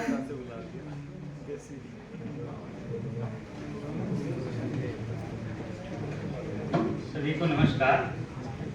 मैं तो पांडे भैया के कहने पे कल प्रोग्राम करना जो चलना है केएमसी, मैं पूरा अपना तैयार होके सोचा जो जाना चाहिए। अब तो सीनियर, वो भी सुपर सीनियर, और केएमसी का तो नाम ही दिल्ली में काफी है जो केएमसी के स्टूडेंट है, क्योंकि मैं वर्ल्ड बुक फेयर में 2 साल किया है काम, तो वहाँ पे अगर केएमसी का नाम सुनता था तो इज्जत देता था। जैसे जेएनयू का नाम सुनने के बाद वही एक ख्याल आता है, निगेटिव थॉट भी आता है, लेकिन केएमसी के बारे में ऐसा थॉट नहीं, ये अपने आप में बड़ी उपलब्धि है। तो मैं पूरा तैयार हुआ आज सुबह से, जूता वूता पहन के पूरा, फिर नीचे आया, ऊपर गया, फिर टी-शर्ट पहन के आया। तो आज जहाँ तक बात रही बली सर से, तो जैसे आलोक सर ने बताया वैसे ही मेरे साथ भी बोला बली सिंह, तो हम लोगों को तो महाराणा प्रताप याद आने लगा, अरे साक्षात उन्हीं के वंशज से हो। तो ये घटना मेरे गांव में हुआ था, एक कलेक्टर आया, पापा बोले कलेक्टर आया, कलेक्टर आया, मैं भी नहाने वक्त में था, वैसे ही लटपटाया, कपड़ा चल दी। बाद में पता चला वो ऑटो ड्राइवर है, नाम उसका कलेक्टर। तो बली सर की जहाँ तक बात रही, तो बली सर हमसे एक ही सवाल पूछते थे, और तुम्हारे भैया कैसे हैं, मतलब सिद्धार्थ भैया वो कैसे। मैंने बोला भैया सर वही जो आप लोग अपने समय में किए होंगे, वो भी वहीं पे आइसक्रीम खा रहे हैं। तो बोला तुम्हारा कैसा चल रहा है? मैंने बोला मेरा मस्त चल रहा है, मैं कभी इस सब चीज में रहता नहीं हूँ। तो चल रहा था। तो हमारे ग्रुप में जितने हमारे सीनियर हैं, लगभग भगवान की दया से सबकी बहुत अच्छी है, बढ़िया मस्त लाइफ है इन लोगों की। और यहाँ तक त्रिपाठी सर से हम एक बार मुलाकात किए इनके घर, तो मैं गया तो बोला, मैं बोला नाम बताओ, मैंने बोला रोहन कुमार झा, तो बोला मिथिला से हो, मैंने बोला हाँ, तो बोला ये देख रहे हो पाग, हमारे यहाँ पाग है, मिथिला में मतलब होता है पाग का सम्मान बहुत बड़ा होता है, और आलोक सर भी हमारे वहाँ से हैं, तो सौभाग्य से हमारा तो बहुत अच्छा रिश्ता बन गया टीएमसी। तो बोला मछली खाते हो? अब हमारे साथ द्वंद्व क्या है, अगर मैं पूर्वांचल वाले को बोल देता हूँ मछली खाता हूँ, तो बोलता यार तुम किस प्रकार का आदमी हो, कहते हो सबसे समाज का श्रेष्ठ आदमी हो, मछली खाते। त्रिपाठी सर बोले ज्यादा टेंशन लेने की जरूरत नहीं, दवा वहीं पे अनिल राय सर मिल गए, तो बोले तुम्हारे यहाँ तो रसगुल्ला बहुत खाया जाता है। तो मुझे ये नहीं पता था यही अनिल राय, जबकि उन्हीं का पाश्चात्य काव्य शास्त्र में पढ़ रहा था, पता नहीं था यही अनिल राय। तो बोला जो कितना खा लेते हो? मैंने बोला सर आप जैसा इंसान है होगा ना, कम से कम तो 50 के। बाद में भैया बता रहे टीचर है। तो बड़ा मजेदार लग रहा। फिर जब भी सर मिलते तो कैसे हो, बाल संवारना इनका तो मेन रहता है, जो बाल संवारना। अब बड़ा मजेदार रहता था इनके। हाँ, इनकी बात का सबने सब जिक्र किया। एक चीज इनका सबसे फेमस काम है, जूनियर करवाया होगा कि नहीं आई डोंट नो, बट इनके लाइफ का सबसे फेमस काम है, और आलोक सर के लाइफ का सबसे फेमस काम है, फेयरवेल हो या फ्रेशर, इनको डांस करो। आप लोग नहीं करवाए हो तो आप लोगों में डिमेरिट है, लेकिन ये लोग कर। हमको सर कॉल करके बोल रहे हैं सर जो रोहन कितने बजे डांस चालू कर, मैंने बोला सर आप अभी आ लो तो अभी करवा दो। तो इनका बहुत अच्छा करते हैं, नो डाउट। और हमें सौभाग्य मिला कि मैंने सब टीचर से पढ़ा हूँ और केएमसी का स्टूडेंट रहा हूँ, तो ये अपने आप में सौभाग्य की बात है। हम जहाँ से आते हैं वहाँ से सपना भी देखना असंभव होता है। और सबसे बहुत अच्छी बात लगी जो हमारे मिथिला का कोई व्यक्ति यहाँ पे आके वो भी प्रोफेसर बना, परमानेंट बना, आलोक सर, इन्होंने हमें बहुत अच्छी बात बताई थी कि बेटा कुछ करना ना करना तुम प्रोग्राम में हिस्सा लेते हो। आज मैं भारत सरकार के साथ जो प्रोजेक्ट पे काम कर रहा हूँ बता नहीं सकता, क्योंकि एक चीज साइन हो जाता है जो जब तक आपको डिक्लेयर नहीं सरकार कर सकते तब तक आप बता नहीं सकते। तो हम लोग एक सरकार के साथ इकोनॉमिक्स में काम कर रहे हैं, अगर हो जाएगा तो उसमें आलोक सर का बहुत बड़ा योगदान है। अप्रत्यक्ष रूप से इनको पता नहीं है, क्योंकि इन्होंने बताया मैं वाइस चांसलर ऑफिस में एक काम था वहीं पे गया, वहीं पे बात में चला। तो बिजनेसमैन से दिमाग रहता ही है हमेशा, जो पैसा कैसे आए, स्टूडेंट लाइफ में सबसे बड़ी जरूरत पैसा की होती है। तो काम चल रहा है। बाकी सर आपको भी धन्यवाद, बहुत अच्छा। मैं बाकी सर आपका तो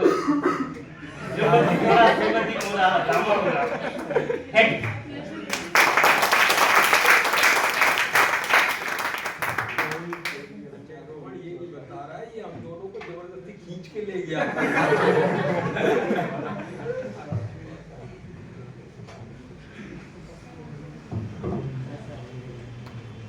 नमस्कार। जैसा कि सभी लोग अपनी अपनी स्मृतियां साझा कर रहे हैं, मेरा नाम मानवेंद्र पांडे है और मैं तृतीय वर्ष का छात्र हूं हिंदी विभाग का। मेरा ऐसा सौभाग्य नहीं रहा है कि मैं सर के साथ कोई पेपर पढ़ा हूं, लेकिन जब मैं आपको एक छोटी सी बात 1 मिनट में बताता हूं कि जब मैं पहली बार किरोड़ीमल कॉलेज में आया था, बहुत दूर से आया था, गोरखपुर से सीधे रेलवे स्टेशन से उतर के और सीधे कॉलेज आया था, और बारिश उस दिन भी हो रही थी और मेरा बैग काफी भारी था और बारिश में भीग के बैग जो है और वजन हो गया था। हालांकि मेरे कंधे मजबूत हैं, लेकिन फिर भी बारिश का भीगा हुआ बैग काफी वजनदार था और मैं मेन गेट से दौड़ते दौड़ते 17 नंबर कमरे तक गया। 17 नंबर कमरे में सर बैठे हुए थे और मैं भारी बैग और भारी शरीर के साथ हांफते हांफते सर के सामने पहुंचा। और आप जानते हैं एक छोटे शहर से आया हुआ लड़का इतने बड़े परिसर में जब आता है तो कई सारे डर रहते हैं उसके मन में। हमको तो ये भी डर था कि प्रोफेसर कैसे डरावने दिखते होंगे, दिल्ली विश्वविद्यालय था ना। लेकिन जब सर से मैं पहली बार मिला, मेरा पूरा नजरिया ही बदल गया। और सर ने, मेरा ERP का कुछ इशू हुआ था, सर ने जिस प्रकार से मेरी हेल्प की, बहुत बहुत धन्यवाद सर आपको। आइए, सर की एक नई पुस्तक भी आई है। आज अत्यंत गौरव का विषय है कि सर आपकी एक नई पुस्तक का लोकार्पण होना है। एक तरफ जब हम आपसे पढ़ने का अवसर मौका खो रहे हैं, वहीं दूसरी तरफ आपका ये नया संकलन आना हम सभी के लिए प्रसन्नता का विषय है। मैं अतिथिगणों से निवेदन करता हूं कि वे पुस्तक लोकार्पण के लिए आगे आए।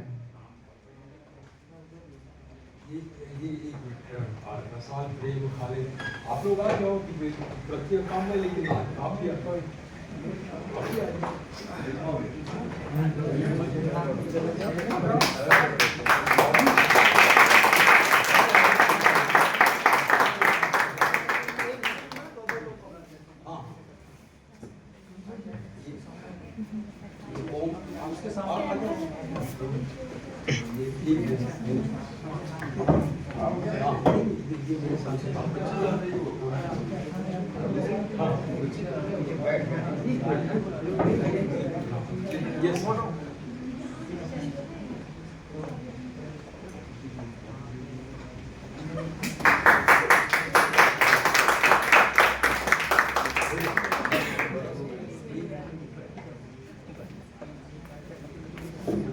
कविता की किताब है, प्रेम इस पर बताएंगे। प्रेम की नहीं, प्रेम की लिखी है।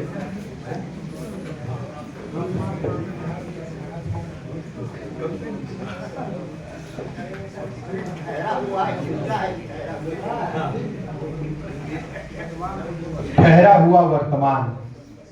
आदरणीय बली सर की एक अप्रतिम पुस्तक के लोकार्पण के हम सभी आज साक्षी बन रहे हैं। सर, आज आपके विदाई समारोह पर निश्चित रूप से ये वर्तमान ठहर सा गया है। हमारे मध्य प्रेम तिवारी जी उपस्थित हैं। आपने ठहरा हुआ वर्तमान इस पुस्तक की भूमिका लिखी है। मैं आपको सादर आमंत्रित करता हूं कि आप मंच पर आएं और अपनी बात रखें।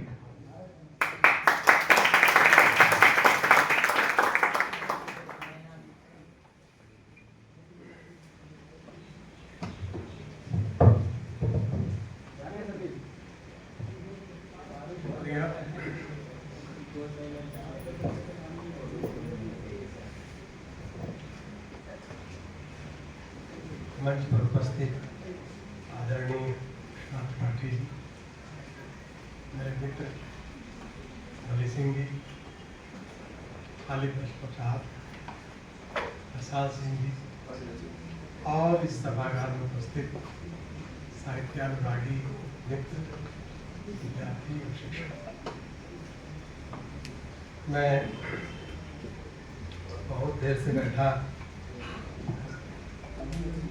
जो स्मृतियाँ साझा की जा रही थी उन्हें सुन रहा था और मैं ये महसूस कर रहा था कि एक शिक्षक के साथ विद्यार्थियों की कितनी तरह की स्मृतियाँ होती हैं, उसमें कितनी विविधता होती है।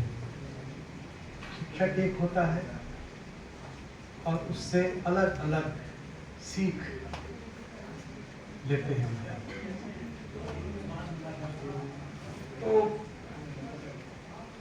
मुझे याद आई एक कहानी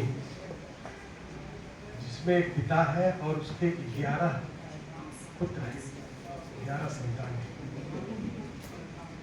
और कहानीकार ने पिता के नज़र में वो 11 संतानें कैसी हैं, उनका व्यवहार, उनका मानसिक स्तर, उनकी दुष्टता, उनका स्नेह, ये सारी बातें उस कहानी में अलग अलग पुत्रों के बारे में लिखा है। कहानी का पिता की नज़र में कैसे हर पुत्र जो है बिल्कुल अलग है, उसका चरित्र, उसका व्यवहार। तो उसी तरह भली सिंह जी है, लंबे समय तक इस कॉलेज में अपनी सेवाएं दी। यहाँ तो बहुत कम विद्यार्थी उपस्थित हैं जो अपनी स्मृतियों को साझा कर रहे थे। पता नहीं देश के किस कोने में, किस इलाके में, किस संस्थान में इनका कौन सा विद्यार्थी होगा और क्या सीखा होगा, ये कैसे कहा जा सकता है। विश्वनाथ त्रिपाठी जी बैठे हुए हैं। विश्वनाथ त्रिपाठी जी एक असाधारण शिक्षक रहे और एक असाधारण साहित्यकार भी। जिस एक किताब की चर्चा हो रही है, कई विद्यार्थियों ने किया, वो बहुत ही साधारण पुस्तक है जो पढ़ने लायक सामग्री है। और आप लोग साहित्य में अगर रुचि रखते हैं, त्रिपाठी जी ने जो लिखा है, साहित्य अकादमी पुरस्कार भी सबको मिला, उनसे गुजर के देखिए। हिंदी साहित्य का संक्षिप्त इतिहास तो कुछ नहीं है उसके साथ। वो तो 10वीं 12वीं के विद्यार्थियों के लिए एनसीईआरटी ने जबरदस्ती लिखवा लिया।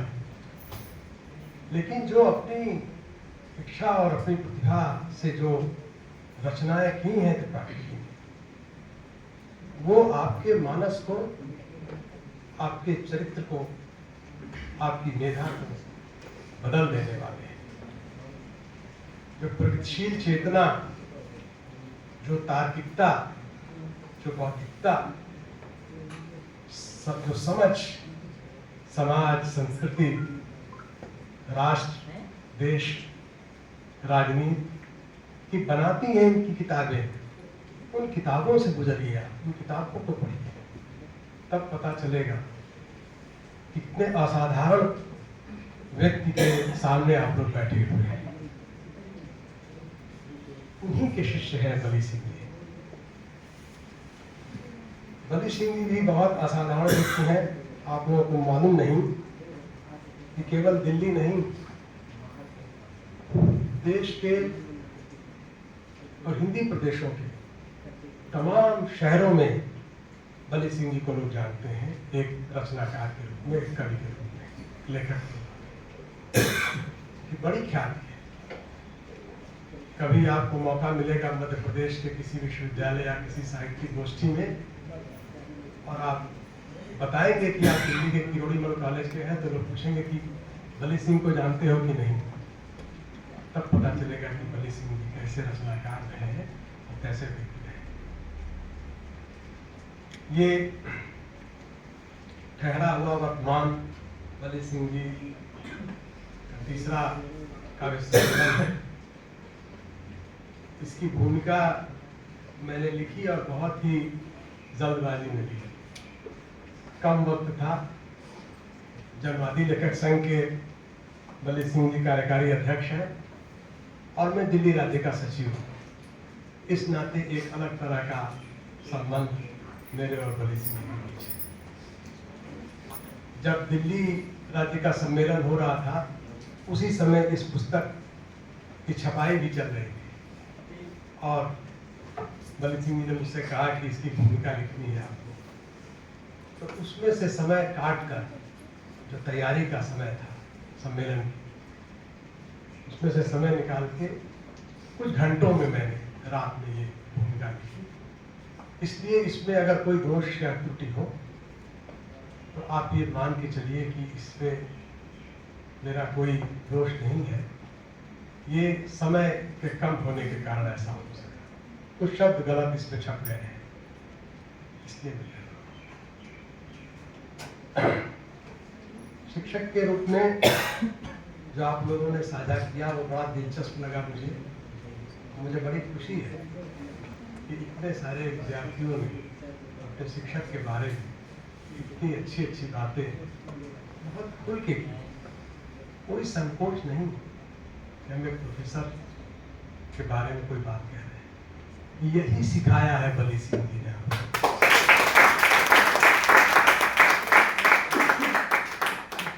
जो बात कहिए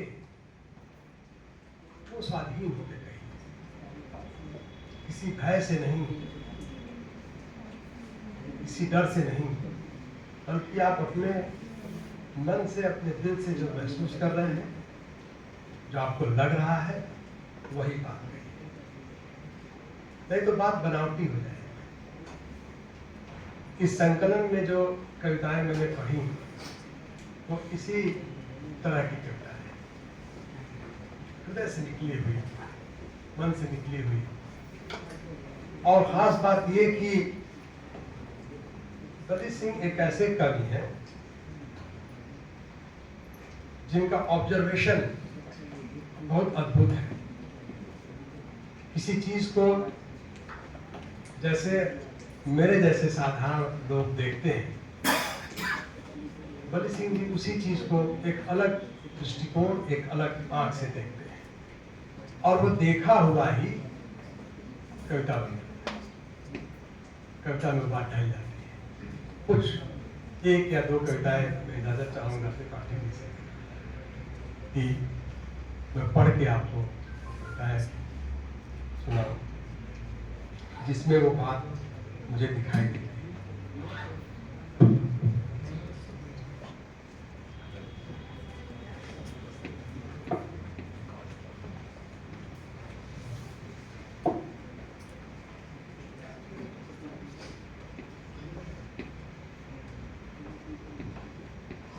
छोटी सी कविता है, लड़की बड़ी हो गई है।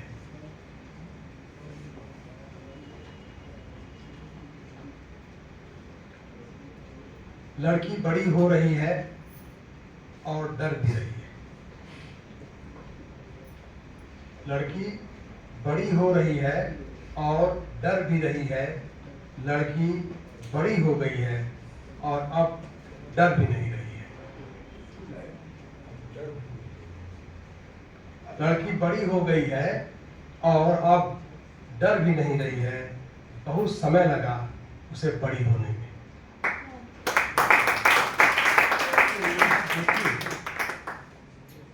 ये ऑब्जर्वेशन है, देखो, और इतना बारीक है और उसे कविता में कहना कितना मुश्किल है।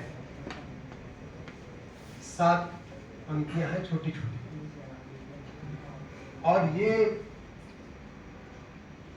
कविता आप लोगों ने जब भी सुनी ये आपके मन में रह जाएगी। इस कार्यक्रम की स्मृति के साथ यह कविता भी अपना जगह आपकी स्मृति में बना लेगी। ये ताकत है बलि सिंह की कविता की। अब एक कविता और मैं इसमें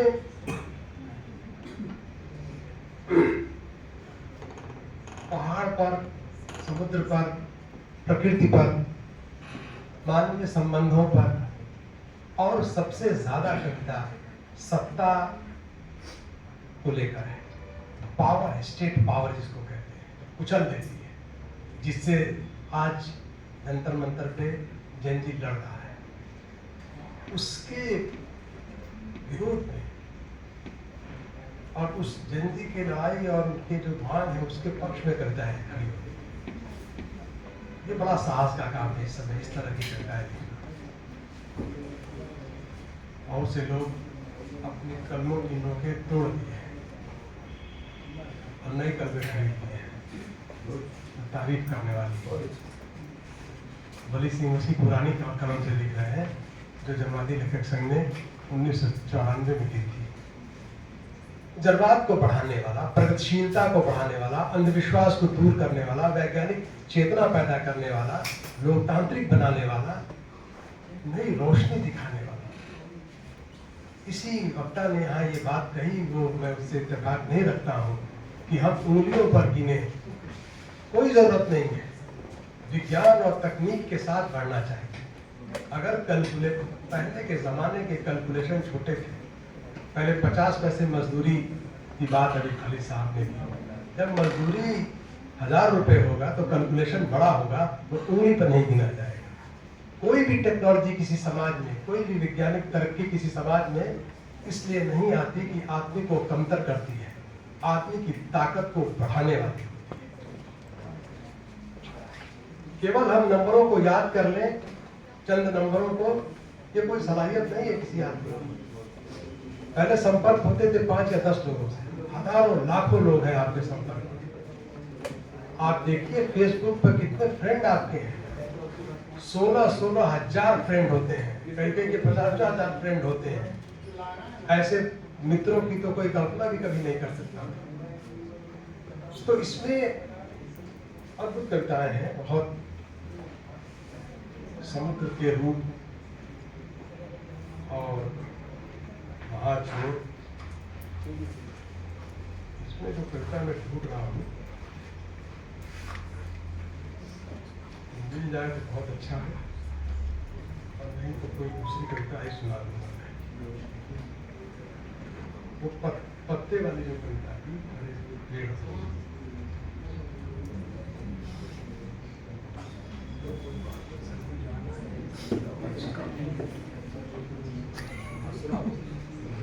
मैं एक थोड़ा सा समय ले रहा हूँ। वो भाव अभी हरे हैं, वो वाली उसका शीर्षक है भाव अभी हरे हैं। भाव अभी हरे हैं, वो एक अलग पत्ते वाली है। हाँ वही भाव अभी हरे हैं। वो कविता आपने कुछ पत्ते वाली है।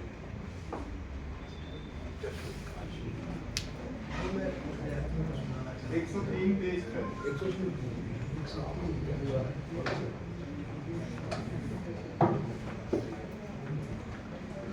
क्या भाव अभी हरे हैं, पत्ता गिरा नीला क्या है? हाँ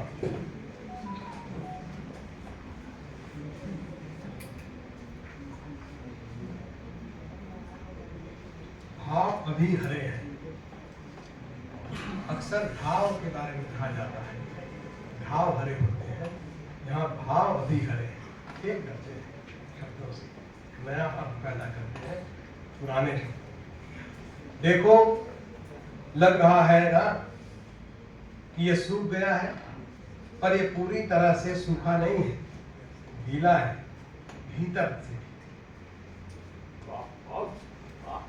देखो लग रहा है ना कि ये सूख गया है, पर ये पूरी तरह से सूखा नहीं है, गीला है भीतर से अभी। गीला है मतलब इसके भाव अभी हरे हैं, और आकांक्षाएं इच्छाएं भी। इसमें डालियां फूटेंगी और ये पत्तों से भर जाएगा, तुम देखते जाओ अभी।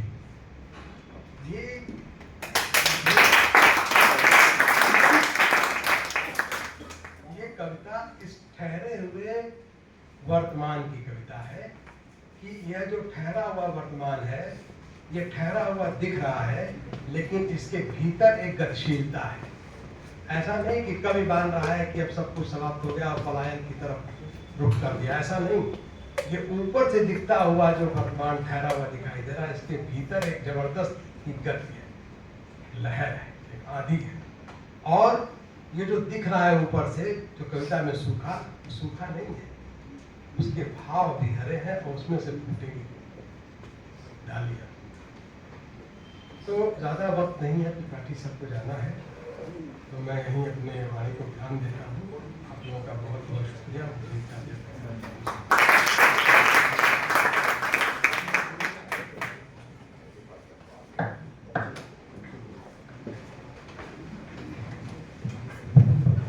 बहुत बहुत धन्यवाद सर। आज बहुत आनंदमय दिन है। इस सभागार में बहुतायत लोग ऐसे उपस्थित हैं जो हिंदी साहित्य से जुड़े हुए लोग हैं। मेरे बहुत सारे नौजवान साथी उपस्थित हैं। मैं मेरे नौजवान साथियों को बता दूं, शायद ईश्वर ने हमें धरती पर देर से भेजा, इससे हम ये अवसर खो दिए कि हम आचार्य रामचंद्र शुक्ल को देख पाए, या हजारी प्रसाद द्विवेदी जी को देख पाए, या महावीर प्रसाद द्विवेदी जी को देख पाए। और हम ऐसे परम सौभाग्यशाली लोगों में से हैं जो आदरणीय आचार्य विश्वनाथ त्रिपाठी जी की छत्र छाया में बैठे हुए हैं और इन्हें देखने और सुनने का अवसर पाए। मैं आदरणीय गुरु जी से निवेदन करता हूं कि वो अपने आशीर्वचनों से हमें फलीभूत करें। एक बार आप सभी लोग जोरदार करतब ध्वनि से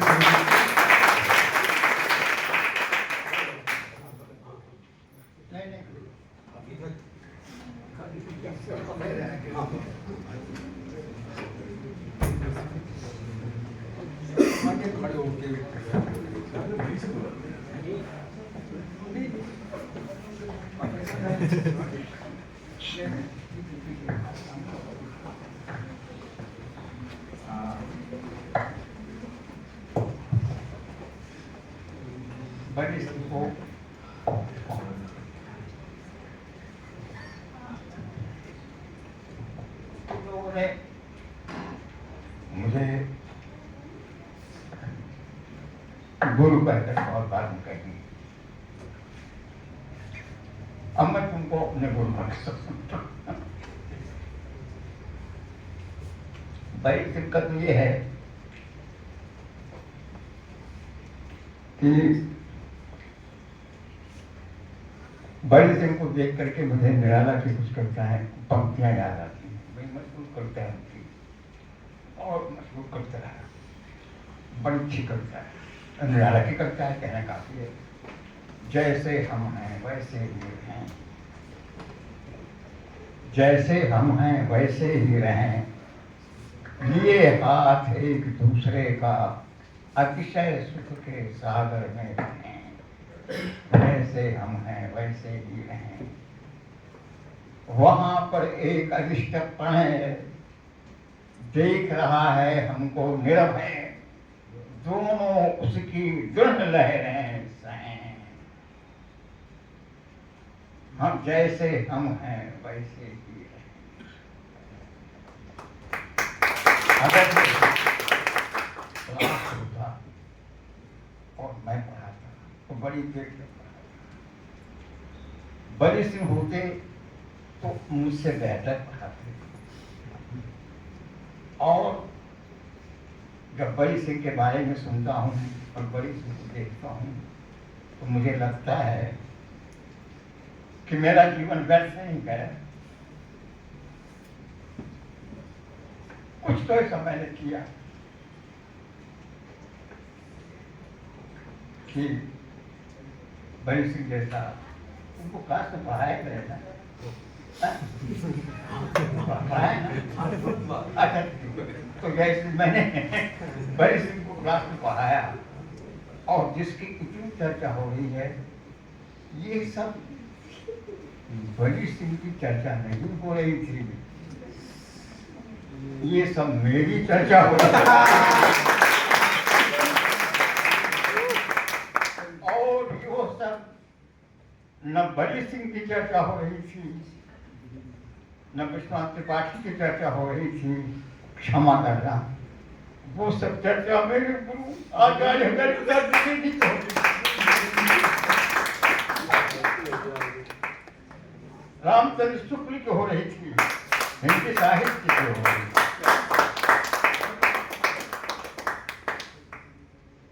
मैं बीए में गया, क्लास लेके आया